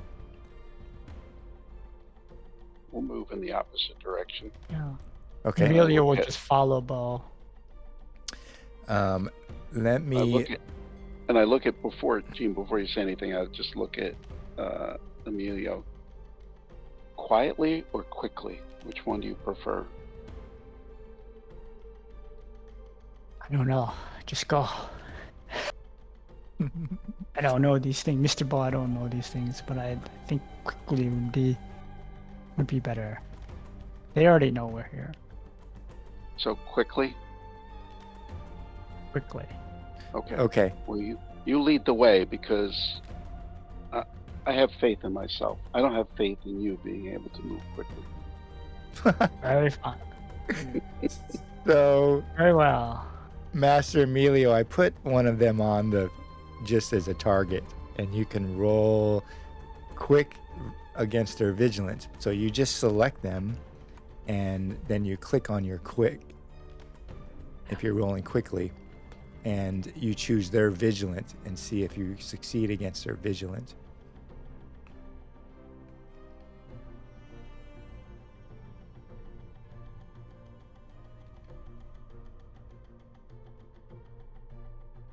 Oh, look at that. Oh, Wow. lucky. Nice. Yeah, you guys like sneak out. Um, you you quickly duck in between all these tents because it's a ramshackle area. You know, you're stepping in mess and goo and puddle and nastiness and trash, and but it's just a miasma of smells and sights as you're weaving in these ramshackle kind of tents. You hear the tent that you were in just come down in a flurry of swords and spears. You know, think of the Fellowship of the Rings point where they're all the black guys are over the beds. That's what you probably could envision. Like they're just like hack that tent to pieces, thinking you're hiding in it. As you guys scurry out I try to through, count. How many swords do I think? How many people? you can't tell. Like if you're moving quickly without looking, like it's hard to see not unless sure. unless you stop. But really, the goal is to Okay. get away.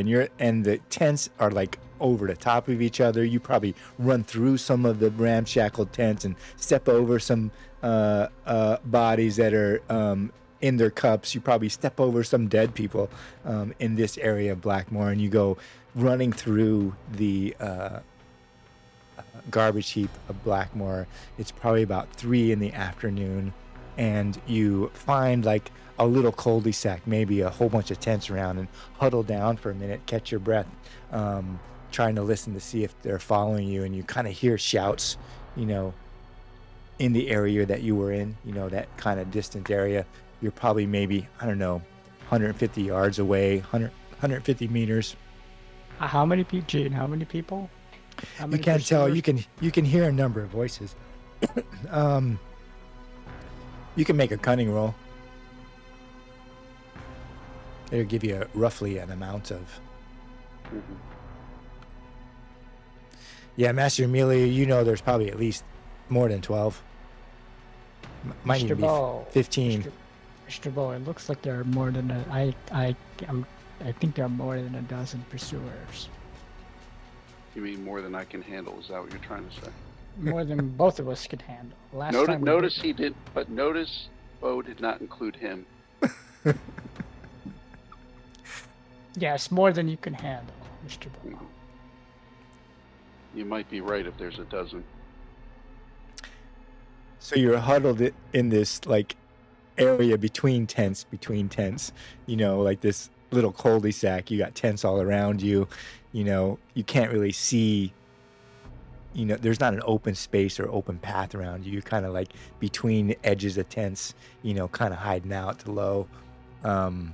And you hear those voices. You're in Blackmore. You have no idea where things are aside from the Black Square, the Western Moor, this area, and the garbage heap. What would you do? You might know of the missionary place, which is about here. Oops, hold on. Which is about here. You probably know of the grubbery, which is like a eating place, which is over here, right? You've obviously been to the south. This is the Western Moor where you came in, and way in the Western Moor, there's a couple sites you probably would have heard of. The Lindworm Nest is like a decadent place of flesh and spirits and, you know, debauchery, and you would probably know of Dodramus, which is right here, which is some sort of seer or, you know, savant that reads fortunes, like what you've probably heard, Master Emilio, is he's, you know, a lost Ordo Magica who, you know, drinks too much and lost his art, and now he plies the cheap trade in Blackmore. And you're hiding out here, knowing that the group that's called the Red Robes are hunting for you in Blackmore. What would you do?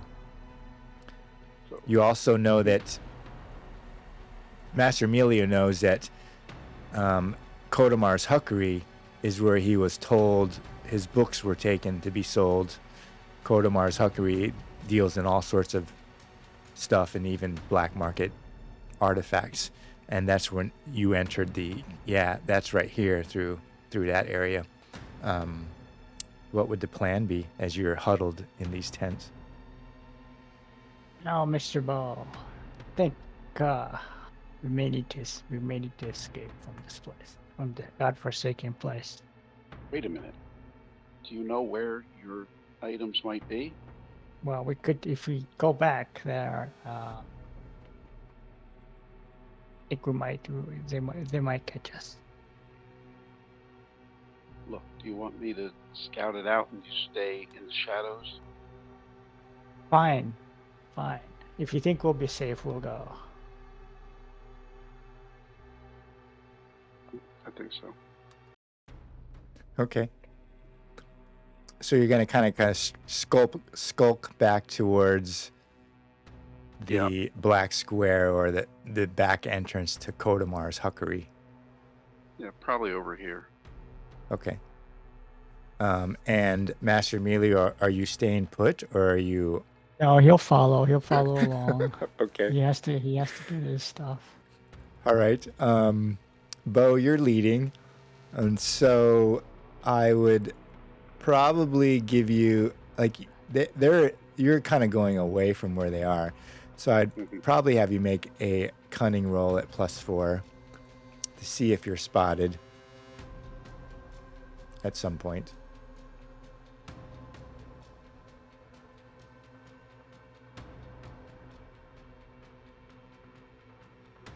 Oh, Jesus Christ. All right, Bo. So you lead. Probably like the minute I step out from where we are. Right. Actually, nothing happens, Bo. Like, you get to the back door, like you get over to here, you kind of weave your way through the worst of the garbage heap. Like, it's a terrible place. You're weaving in and out of tents and muck and trash and just, the last vestiges of life of these people. They're really, 1 foot in the grave or half their body in the grave already. And you kind of sneak around to the back door of, and you see a back door to Kodamar's Huckery right here where Master Emilio thinks his books were sold, and you're kind of looking over your shoulder and you don't really see anything.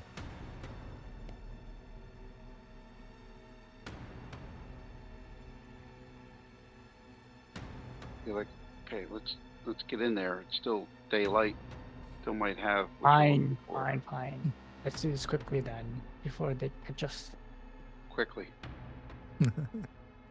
So you go into Kodamar's Huckery through the back door or back window. We would, yeah. All right. So Kodamar's Huckery is owned by a barbarian named Kodamar. And you kind of come in the back door and, there's piles of stuff in this kind of, it's essentially where things go to be thrown out because they're not of value or they haven't sold, or he tried to sell them and, he couldn't get people to buy them because they weren't worth buying or selling anyways, but they're essentially going to be trash. And or they didn't find any buyers anyway. Right. Or they're just waiting to be put on shelves, that sort of thing. And you come through the back door. It's kind of it was originally a humble tent that was replaced by this kind of huge pavilion and then a rickety shed. And then now it's become this kind of well-built, sturdy wooden building, which is pretty rare in Blackmoor. So obviously Kodamar has done some good business. And you come through the back entrance and you see this kind of huge long gray-haired with balding on the top. And he just looks at you and startled a little bit. He's probably 6'8", 425, big kind of barbarian, and there's a row of swords and axes behind him that look pretty well shot. Bo, you look at him and you realize, oh, that's some terrible kit right there. That head's gonna come right off that axe on the first thing. And he kind of looks at you and he says, "Backdoor men, if you brought something I need to buy, I wasn't expecting any deliveries today." Well, we were hoping to maybe make a purchase. Ah, and you would come in the back door for it. Well, only because we need to. Yes, we came in through the back door. We need to we, be. we got discreet. lost. We got lost. We are trying to be discreet too. What are you looking for, men who enter by my back door? Some books. Books. Did you come by the way of some? I imagine in this place, there are not too many books. He kind of looks at you and he squints and he goes, "Well, I don't need glasses to read. What kind of volumes are you looking for, master?" These are books, a set of books about relics, Devakan, and whatnot. They're quite Oh, well made. yeah, I may have acquired some books recently of that nature. He kind of rummages I will see them. rummages under the. Quickly now, thing. quickly now, good man. He puts them out. One book, two books, these books, and all three of them are your books, Master Emilio. Are they all of them? No, they're just three of your 4 volumes. Did you have another one? Good man, did you have another one? I don't know. Well, how much you want these 3 for? How much are you selling them for? Oh, well, Emilio looks You- around nervously. he kind of looks at you and he goes, "Well, you know these are valuable books. I To could who? I probably say. part with the 3 of them. 60 thaler." I kind of look at him. How? What? Well, With a Look at him. puzzled look. look at this one signed by Master Emilio. This one's signed by Master Emilio of the Ordo.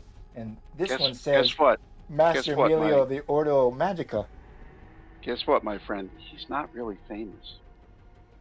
I know, but a master signed these books. Well, I'm a master too. That doesn't really mean a lot. He kind of looks at you and returns back to look at Master Emilio. So, do we have a deal? 60 thaler for these 3?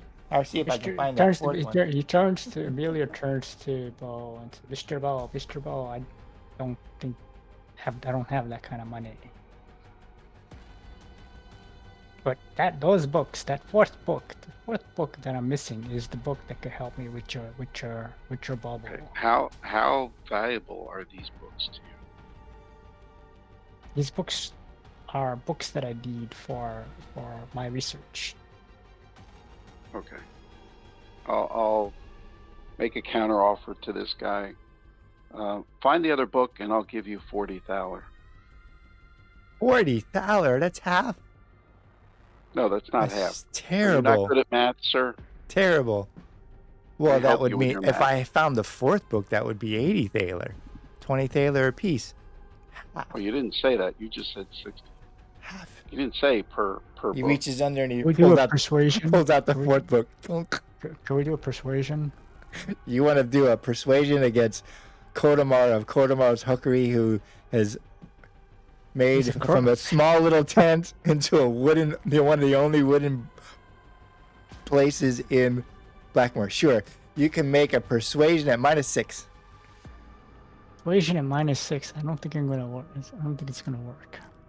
You know, you at least have a chance to make it. What would Master Emilio say?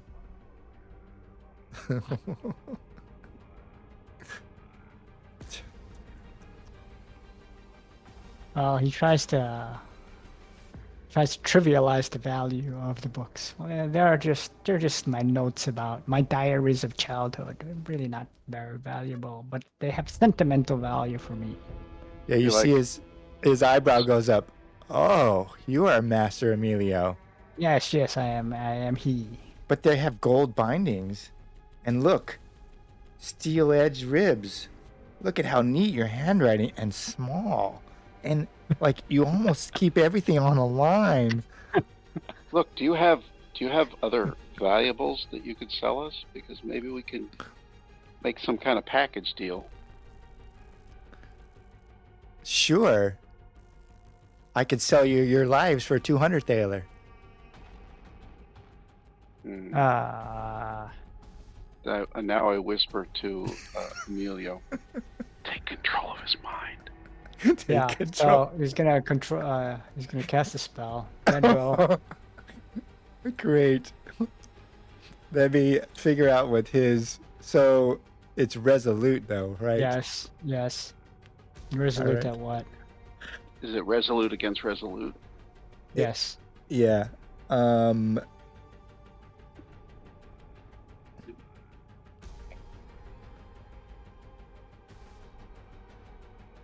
What I will do is resolute. Let me roll a d. I roll a d6, and his resolute will be. His resolute will be will be 10 plus whatever I roll. 12. A 12 is -2. -2. Is it It minus is. two? It is, right? Yeah. A 12 Okay. is so you roll resolute at -2.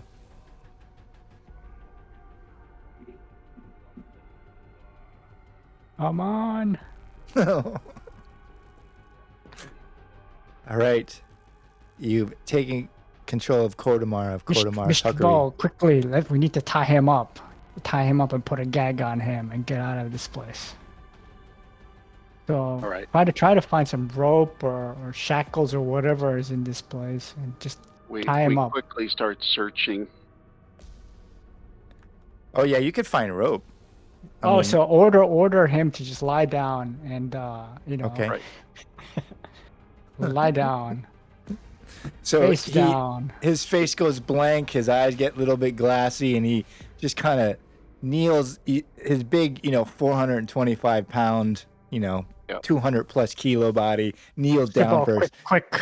We You need to feel tie the- him up. Put a gag. We need to One put a of the- gag Gag on in his- him. Gag in his mouth. Right, one of the boards jump as he kneels, and then he goes down, and you just feel it, through the boards, and the board jumps again, and you tie him up. No, I Emilio, take extra care in tying him up, Gene. Okay. Mr. Bo, you look like based on his size. Mr. Right. Mr. Bo is Mr. Master Emilio is thinking to himself that Mr. Bo looks like he's done this before. So you tie up Kodamar, this big giant barbarian who's still under Master Emilio's control. Quickly And now, I'm losing control. Gag him. Gag him. Okay. Get your books, and then I quickly look around. Do I see anything that might be valuable? Oh my god.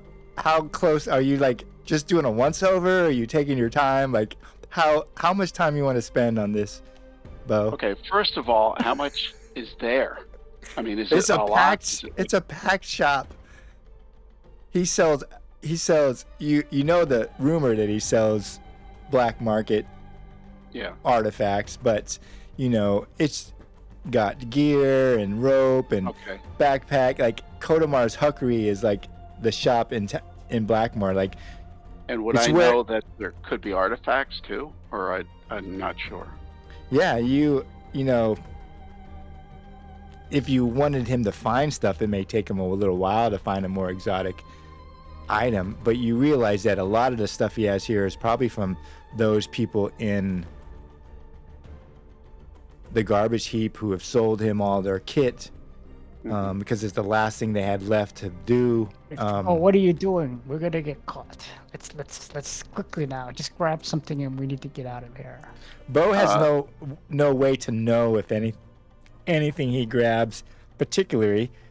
He probably might go around behind the low wooden counter, and there's some stuff underneath the counter, and stuff behind the counter, like on Right. nails and stuff. First is I would look for a shield, because he's a shield, highly skilled with a shield. So he might look for something that might give him extra protection, like enhance his skill.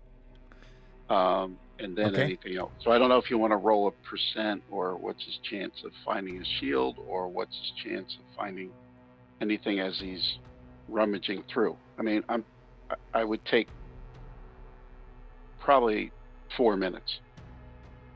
Well, it's a fair amount of time. I would have you roll cunning at +3. See if you find it. There is something there, Bo, to find, but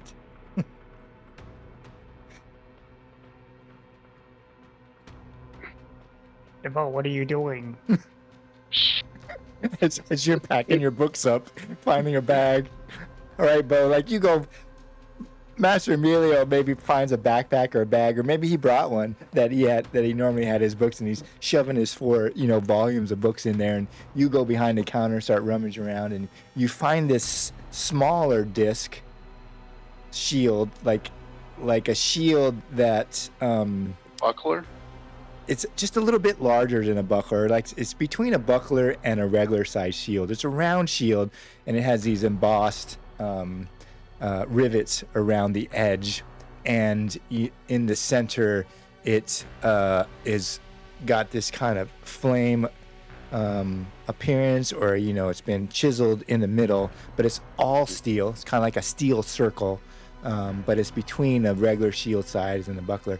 The handle on it is odd because it's not completely enclosed. It's like an L-shaped, like you would have it in there, and you kind of put your hand and grab it. It's really light, and so you find this small little steel kind of circle. And it looks unique. Yeah, Bo looks at it. It catches his eyes, like it's tucked under some things, underneath the underneath the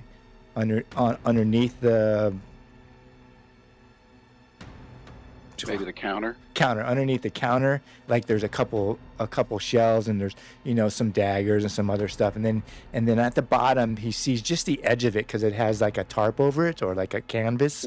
It's like in a little canvas bag or something, like it's covered, and you just catch the edge of it, and you catch the round edge of it, and it's kind of bright, and you pick it up off the ground, and it definitely looks unique. Bo, hurry up. Okay. Now, there's a bag to it, or it was just covered in like It was kind of like in hiding. Okay. You just kind of So saw it, like a little bit I of grab that burlap. shield, and I spend the other maybe 2 minutes looking for maybe potions, scrolls, or crystals, because I kind of have a fascination with crystals now, even though I have no clue what they do. Go ahead, Master Emilio tries to find a cloak or some kind of disguise for both of them. Yeah, that's pretty easy. Like you find like a cloak that's a little bit too big for you. You perfect. put it on. It's like Gimli putting on the chainmail, but it goes down Perfect. past his feet. As you try to kit up, Bo doesn't really find any crystal, that sort of thing, or potions in the huckery. He just finds this shield. Like that's the find of the day. Like he picks it up and looks at it, and You're like, okay, you got your books, let's move out. Let's go. how do you do that? Go out through the back again. Yep. Okay. Oh, before he leaves, Mr. Emilio bends down and talks to the shopkeeper. I'll have you know these are my books, and I will not pay 1 penny. But for your troubles, Yeah, you just I hear. will. I He's wasn't no longer- obvious with taking the shield, Jeans. Just so you know, I don't want this guy to think and know that I took it. Oh, because that wouldn't be possible. He's just been Oh, trussed up, and anything under the counter missing, he wouldn't go out of his way. My point is, I'm not gonna like dangle it in front of his Right. face. And say, look what I got. You're not gonna rub it in his nose. But Right. you're I'm not. Right. right. Just for your troubles here, and he's just gonna leave. He's gonna leave $10, which is a lot for him. Oh my God. Now 10, and then yes. I leave him 10 more. he's Oh my God. he's not under your control anymore. Oh, but Actually, he's still prob- bound, right? But he's still bound. Is he gagged and bound? Yeah, he's still gagged and bound, but I'm asking you that he's not. Is he under bend will or is he free to act? All right, are you releasing him? Well, we're gonna have to. No, we're not gonna. But we have to leave. I don't know how long it takes. I Right. don't know. I just dropped the Thaler on his chest. Right. Come on, let's go. I mean, you could talk to him, but he's under bend will, so you don't get any response. That's fine. That's fine. No, no response needed. And Master Emilio is trying to talk to him, realizing that he may hear it, but it's going to take him a while to figure out what you said, even after the fact, because when he comes back to his senses. So you're going to run out the back door. Yes. All right. Do you do anything as you're leaving? No. Just bolt right out. Yep. All right. Then I won't have you roll vigilant. Both of As us? Quickly as we No, because I asked you. You said you bolted out the back door, so you don't really as see. quickly as possible. You don't the see the nearest bowman. exit. Yeah, Oh my God. I tried. I did.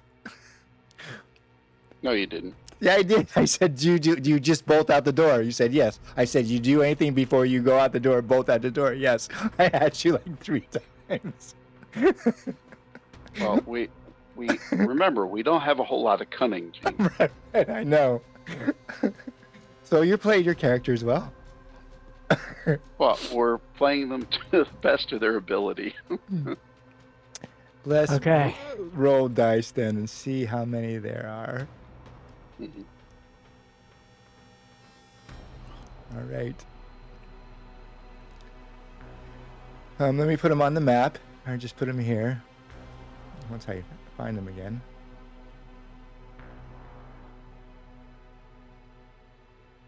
Emilio turns to Bo and says, "Mr. Bo, I hope that shield was worth it." I hope your books were worth it. I respond back.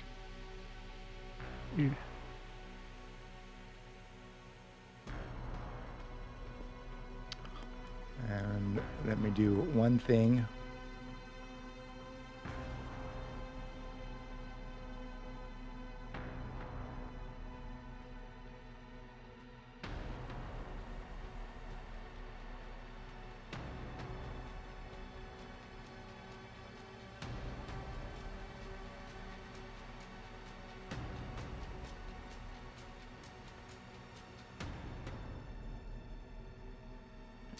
So as you come barreling through the back door, you just hear the twang of crossbow bolts. Boing.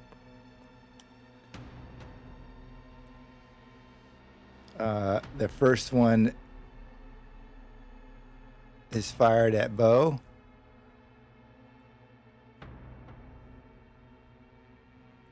Oh, And good roll.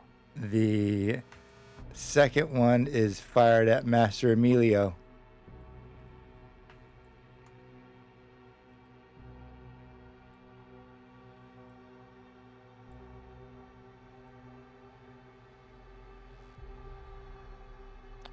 Oh, Oh, Jesus. oh no. Wait, you only took 2. Why am I dead? I should be down to 4. I should be down to 14. It should be, That's I don't kinda- know, maybe, oh, you know what? You took damage before the start. We'll just put you Yeah. at 4. Yeah, I'm You, at 4 now. I think you took damage, yes. At the last session? the last Yeah, session. yeah, the No, last session. no. So you've only taken 2 this whole time, or have you taken more? I should be down to 4. Okay, I I put you should at be 4. Yeah, I put because you at what are you at normally? 10? And Yeah. yeah. Yeah, so yeah, that's right. All right, let me undead you. And I put you at 4 as these 2 crossbow bolts. One just hits Bo kind of in the side and ricochets off and hits the wood of the building behind him and hits there. The other one just hits right above Master Emilio's right hip, goes all the way to the fletching and out the backside.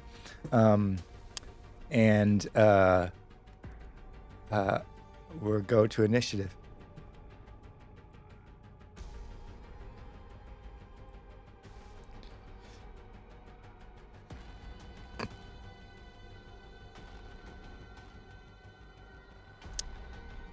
You hear them call out as the crossbows fly, and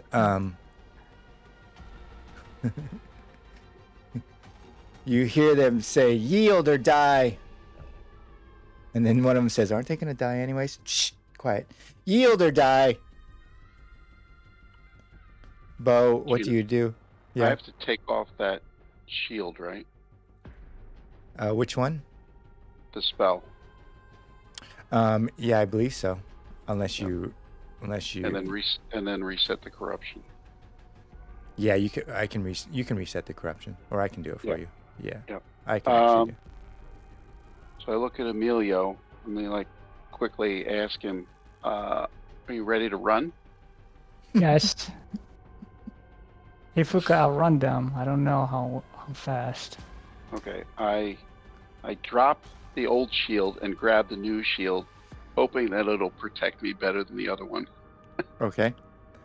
What was the old shield's rating? It was just your standard. 1d4. Well, it didn't protect you, right?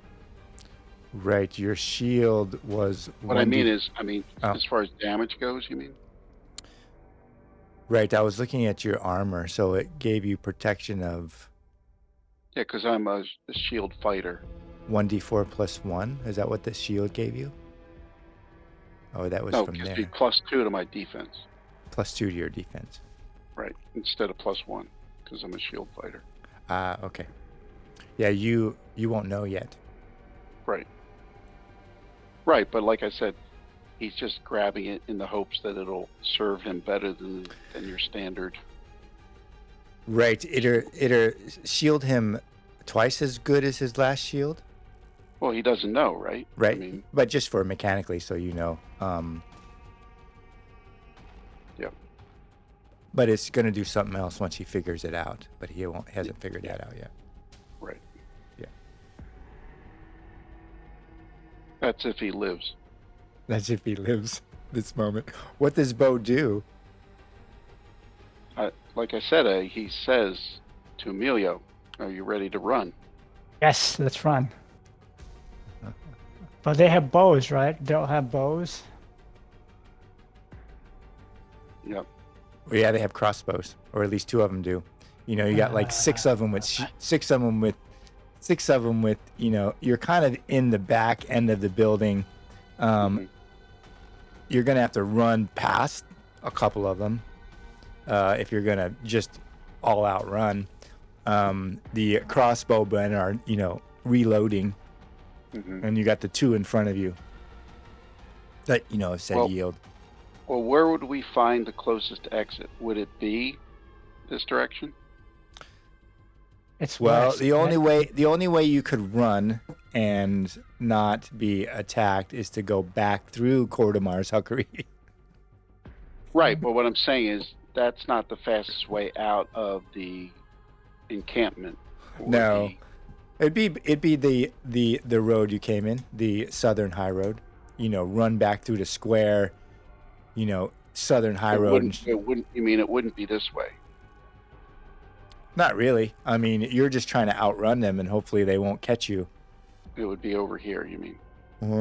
You think if you could outdistance them and get to Thistlehold would be the safest. If you get out of town anywhere else, they're just gonna, But Joe, what we could do is go back in and try to. Amelia could control We're not. Audemars again, and have him fight for. I think that Are you able to control more than one? No. You can. It's just that you have to roll every I round, can't. I can't.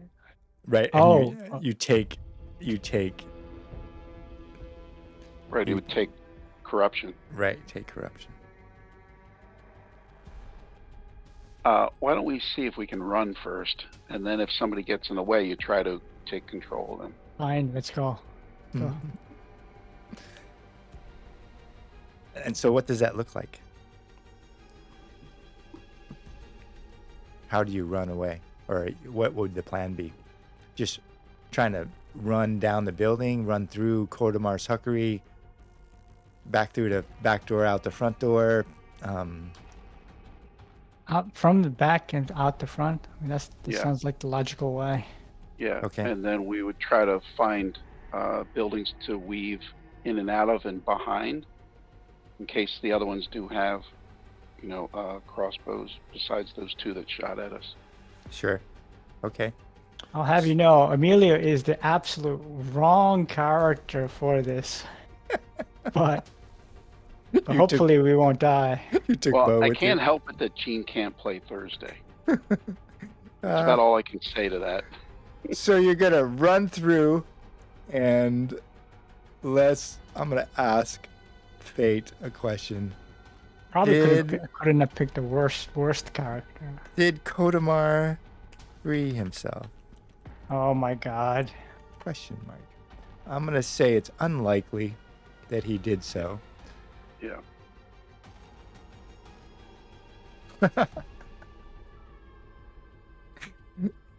All right, so you're gonna go run back to Kodamar's Huckery. Now, Gene, remember, this is only like a minute after we left. Yeah, I know. It's not You're like he had- you're outside. He's no longer under Bendwill. He's a 425-pound barbarian who's 6'8", Right. and you did your best tying him up. So you're gonna go run back to Kodamar's Huckery. I'm just following Emilio's lead, All going right. through here, right? Emilio's gonna just try to run as quickly as possible, try to get to the western side as best as he can. What is it over here? So you run through the back door of Kodamar's Huckery, and you get in the back door, and you hear this big, loud bang. And you enter Kodamar's Huckery, and it's empty.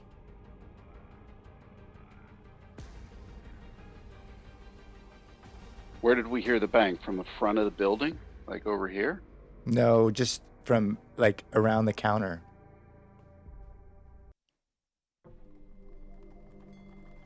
Do a vigilance check and try to find out, like, see if there's anything amiss. Now, Emilio- is that where we heard the bang? Is that by the front door? No. You look at Okay, the front fine. door, and you can see that the front door has the bar down. Yep. So I would sprint to the door and lift the bar. Okay. Emilio tries to look around and see where the guy went. Oh, Wow, look at that. Yeah, you are looking around, Master Emilio, and you remember when thinking around. when Kodamar, you made him go face down, that the boards moved, and you come to realization that that section of the floor, that square of the floor, jumped, and it didn't catch you at first, but must be a trap door. And you look at it, and you see like a line where when it was closed, it pushed out the dirt like in a puff. And so you see that's like little clean edge. He went down through a trap door. Mr. Bow, we need to get out of here. Okay. Remember that for later, if you're ever brave enough to come back. I don't think so. So, I unbarred it, Gene. I'm sprinting out, and Out we're through the- bobbing and weaving. Master Emilio Bo goes running out the front door. Let's go. What do you do? tries to be a little bit more cautious and see if there are more bowmen. I try to keep pace with Bo as quickly as much as possible. Sure. Both of you roll quick tests. Oh my god.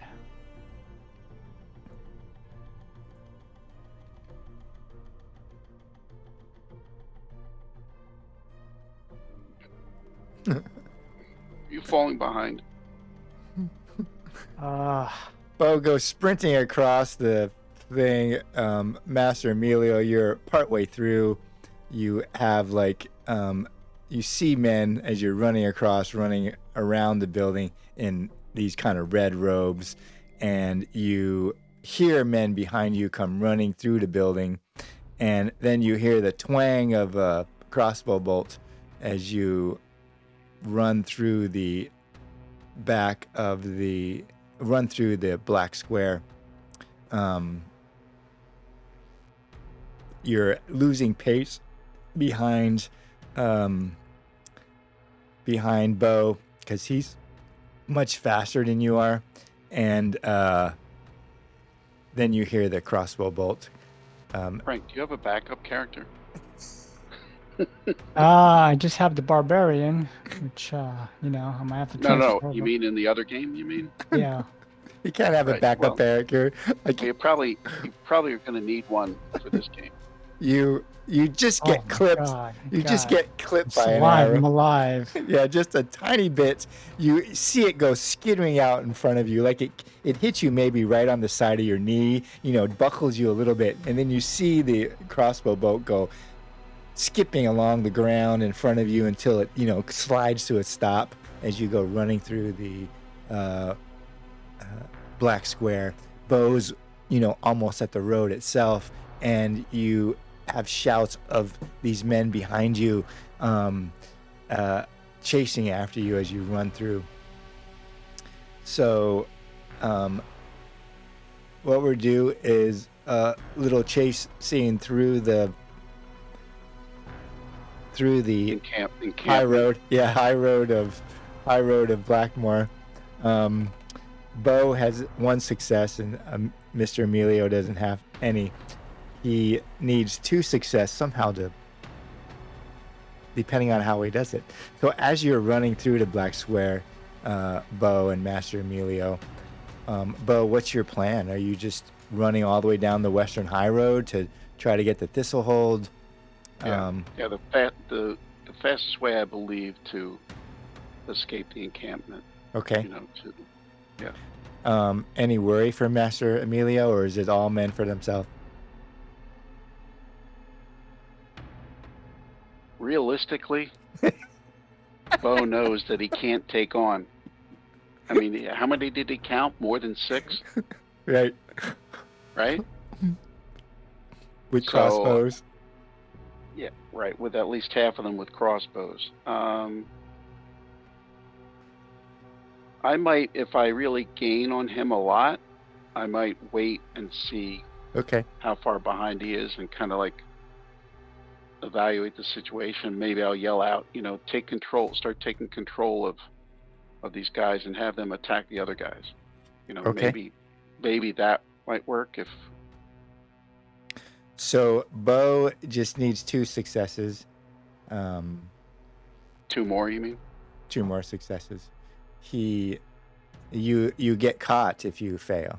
Like if you get three failures or 3 successes, whichever comes first, you get I caught. see. Okay. Makes sense. Master Emilio, do you Yeah, understand that part? 3 successes, Yeah. 3 So quickness successes. That's gonna be tough. But right, Bo. So you just go barreling out the Western High Road, like Full sprint. Yeah, full sprint as fast as you can. Just run. Master Emilio, you're just trying to keep up. Let's see how you do. I'm not Here's breaking you out of prison. there's no way to push rolls in this game, right? No. I'm getting How does confused, I'm getting Master confused. Emilio, you could see that Bo is just outpacing them. How does he try to make it out? Bo is just moving at a clip. He knows he can't keep track. Is Master Emilio just going to try to run?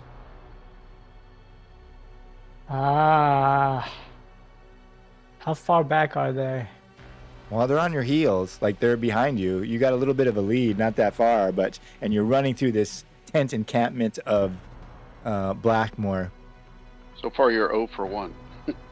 So he's gonna run and try to keep a tent Okay. behind him. There's no, or he's run or die. Like I said, if you can't, you gotta try So to take control of it, them. it doesn't have to be run or die. You mean surrender? Is that what you're trying to say? Master Emilio, how would you get out of this fix? Let's see here. Running is probably not gonna work. Well, it doesn't mean you can't try. And then you And- negotiate or do the next part of your plan. You know? Okay, I'm gonna try to run and see if Yeah. Okay. sure. Master Emilio, you got like 2 failures. You can hear him behind you. There's, crossbow his bolt heels. goes skidding across, it hits a tent on this side, and crossbow hits a tent on that side. You realize that, boy, they're just really close. You're surrounded by all these tents. What does Master Emilio think? He thinks How this is he going to get out the of this? end. How is he going to get out of this spot? Bo is long gone. Like, he just sees a little puff of smoke, dirt, as Bo goes running up the Western High Road. You got all these tents. The tents are practically taller than you, and you're running, and you have all these guys behind you. All right, so he's gonna think duck I into one will. of the tents. He's gonna try to duck into one of the and try to. Aren't you gonna try your one more? So you're going to... Try to. Yeah, I'm just saying. Maybe he wants to. If I fail the next one, they catch me. Yeah, right? if he fails it, you catch him. So You mean he's you're got a choice gonna... to either duck.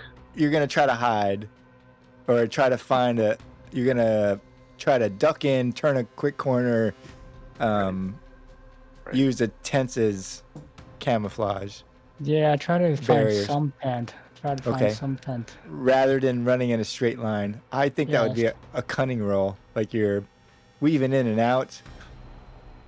Yes. Yeah, so you duck in, you take a really quick turn, Master Emilio, go through a tent, go through another tent. You hear a guy fall over one of the tents and go ripping through one of the tents, and you've gotten yourself a little bit of breathing room. You're in a whole different section of Blackmore. You've never been in this place. There's tents all around you, multiple different colors. People's head are popping in, and they're closing their tent really fast. Other people got their tents around their face and kind of looking out, wild-eyed at you, and you might have a kid looking at you a little bit, and you just got a brief bit of breathing room, but you're not out of danger yet. You hear the voices. You hear them start coming in your direction, going through the tents, breaking some down. You probably see a pole, shudder and fall down, and when you look back over your shoulder, over the top of the tents. What does Master Emilio do?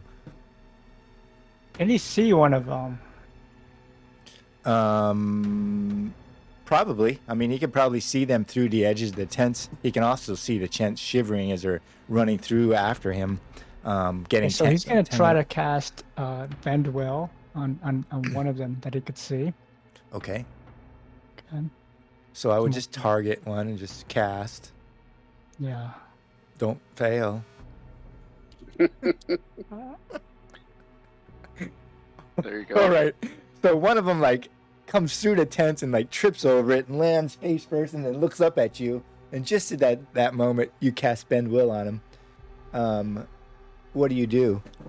So I'm gonna command him to shout to his friends. He went back he went back the other way.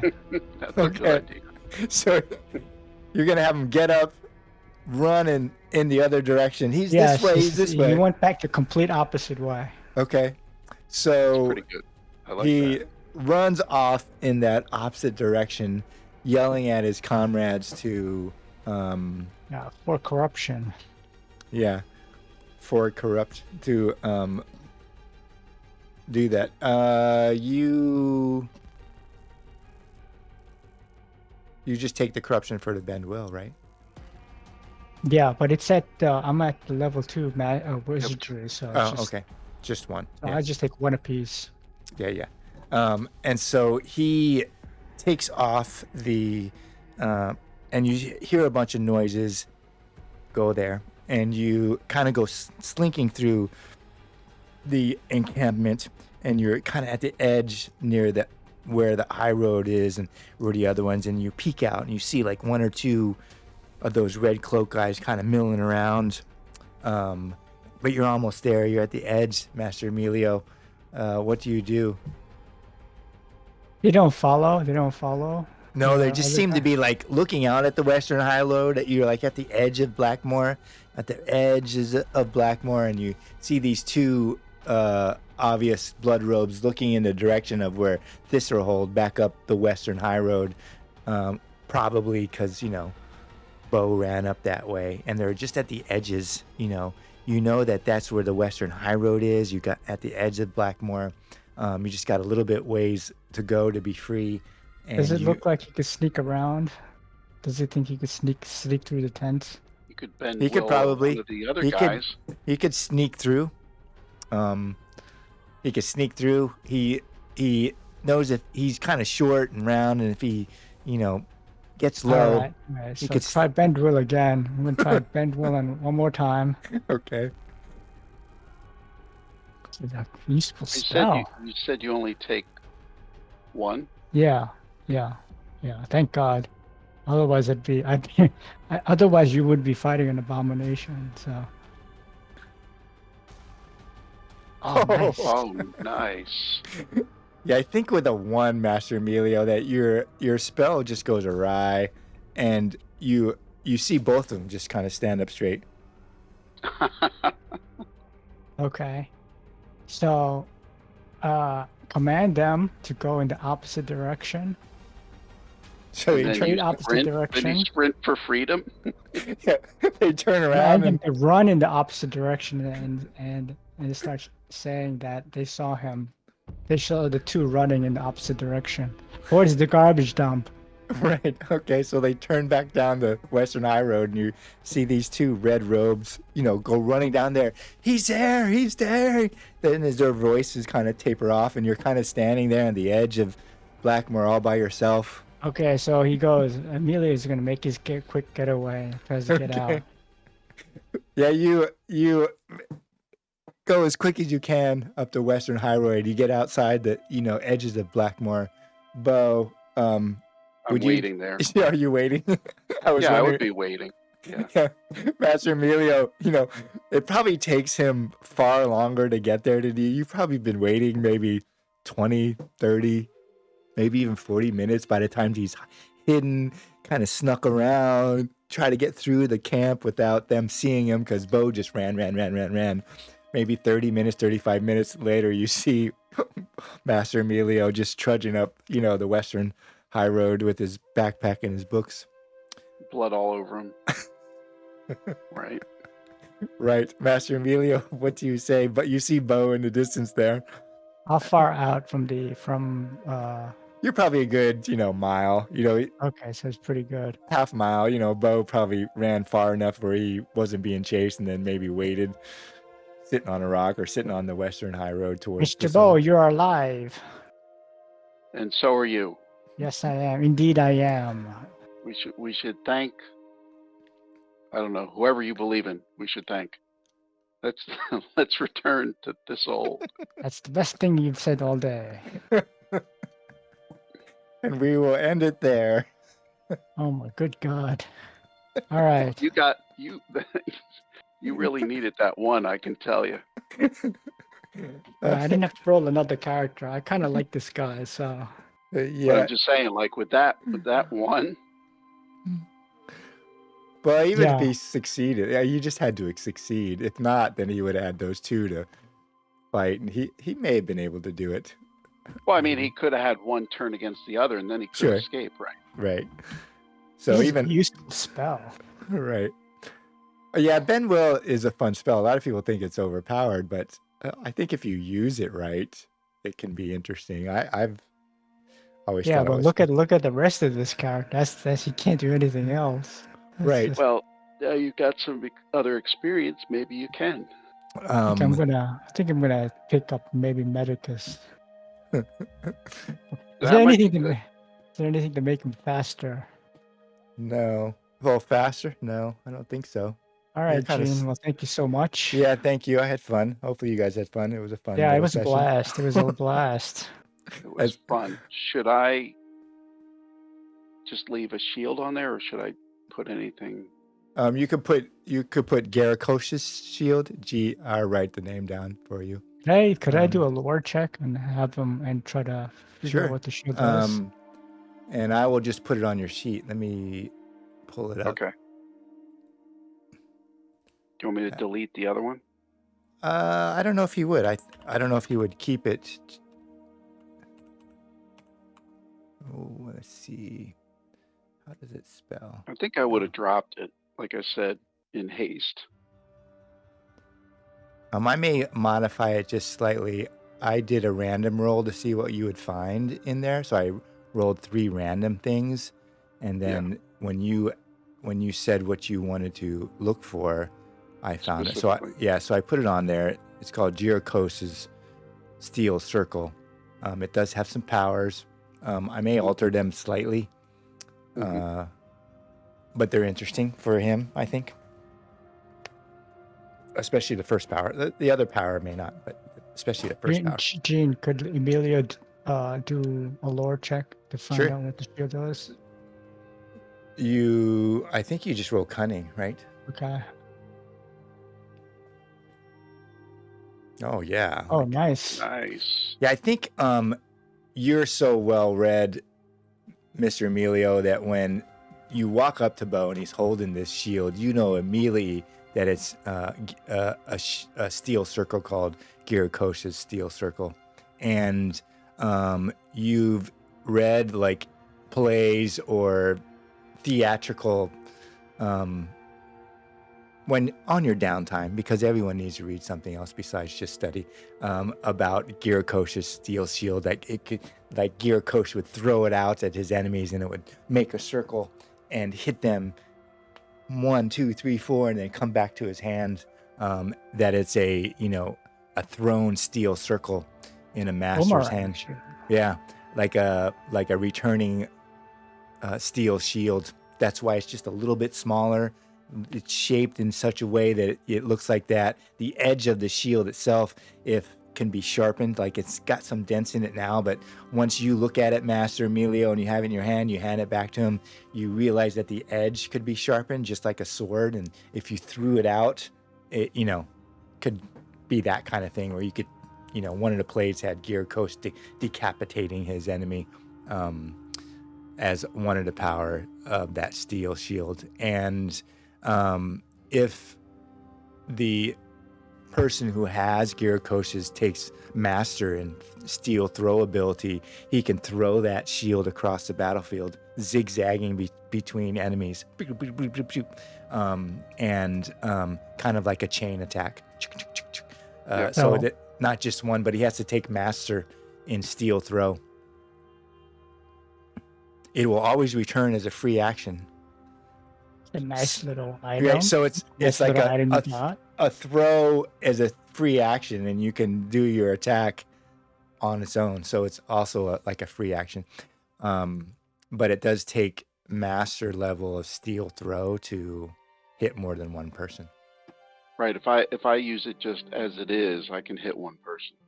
Right. Okay. As a ranged weapon. Oh, not as what it says here. Yeah, it's a ranged weapon. Gene, could Emilio make a check with one of his books and try to figure out what the bauble does, what the crystal, Sure, you can do that. Let's do. He has a book. He has his books now. Could I get a bonus? Yeah, you could do +2. It says the person who's bound to the artifact can throw it as a melee weapon. Right, so you do bind with it. Oh, look. Oh, nice.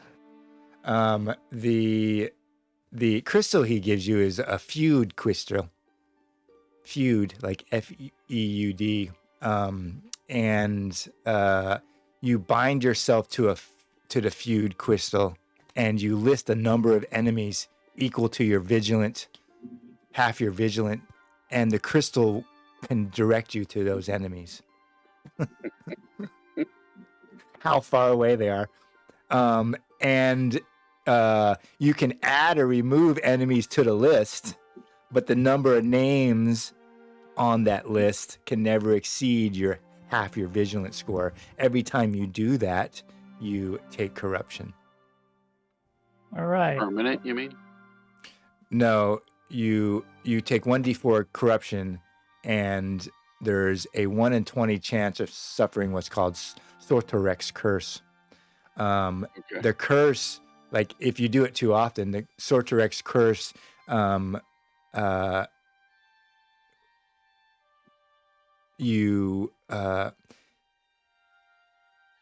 I'm reading it, so.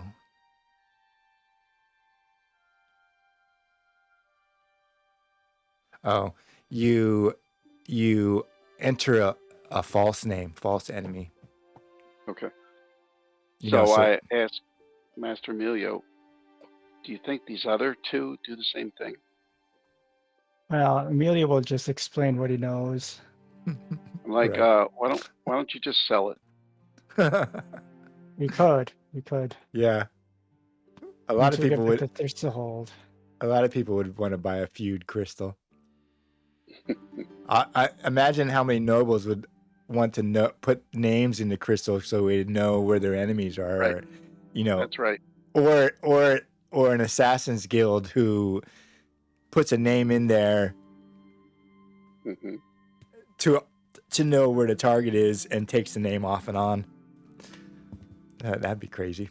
Well, so Bo and Emilio probably won't be making a trip to Blackmore anytime soon. A return trip No. to Blackmore anytime soon. No. I think you have permanent enemies there. And, you know, Bo knows how he's wanted now if he wasn't Right. sure before. most definitely, I think Wanted is going to be in a number of different varieties. And how that happens. Like, I mean, Kodamar- Amelia is so identifiable. I mean, Kodamar, right? Good God. And you guys skip town like the next day or the day after that to go out. So it takes them time to figure out who you are. Like, you know, Yeah. they're not going to immediately know who Master Emilio Bo is, but it's going to take a little time. Eventually, the word is going to get out. You know, you were at the back door of Kodamar's Huckery, and you don't know. Hey, do we get reputation points? Yeah. Negative. Negative. In Blackmore, yeah, there's probably both positive and negatives. No reputation in this game. Mhm. All right. Well, I hope you guys have a good week. I had fun. It was a fun. Yeah, it was a blast. It It's was fun. it's one of those sessions where it depends on what people do, what happens. Because I Yeah. have no idea what's going to happen. And as soon as you decide to attack the blood robes, the whole session changes. After that, Right. everything's like just ad lib, and then you attack them, and I was like, okay, what's going to happen when they attack the enforcers of Blackmore? Well, they're going to have to hide, be hunted, and... but I had fun.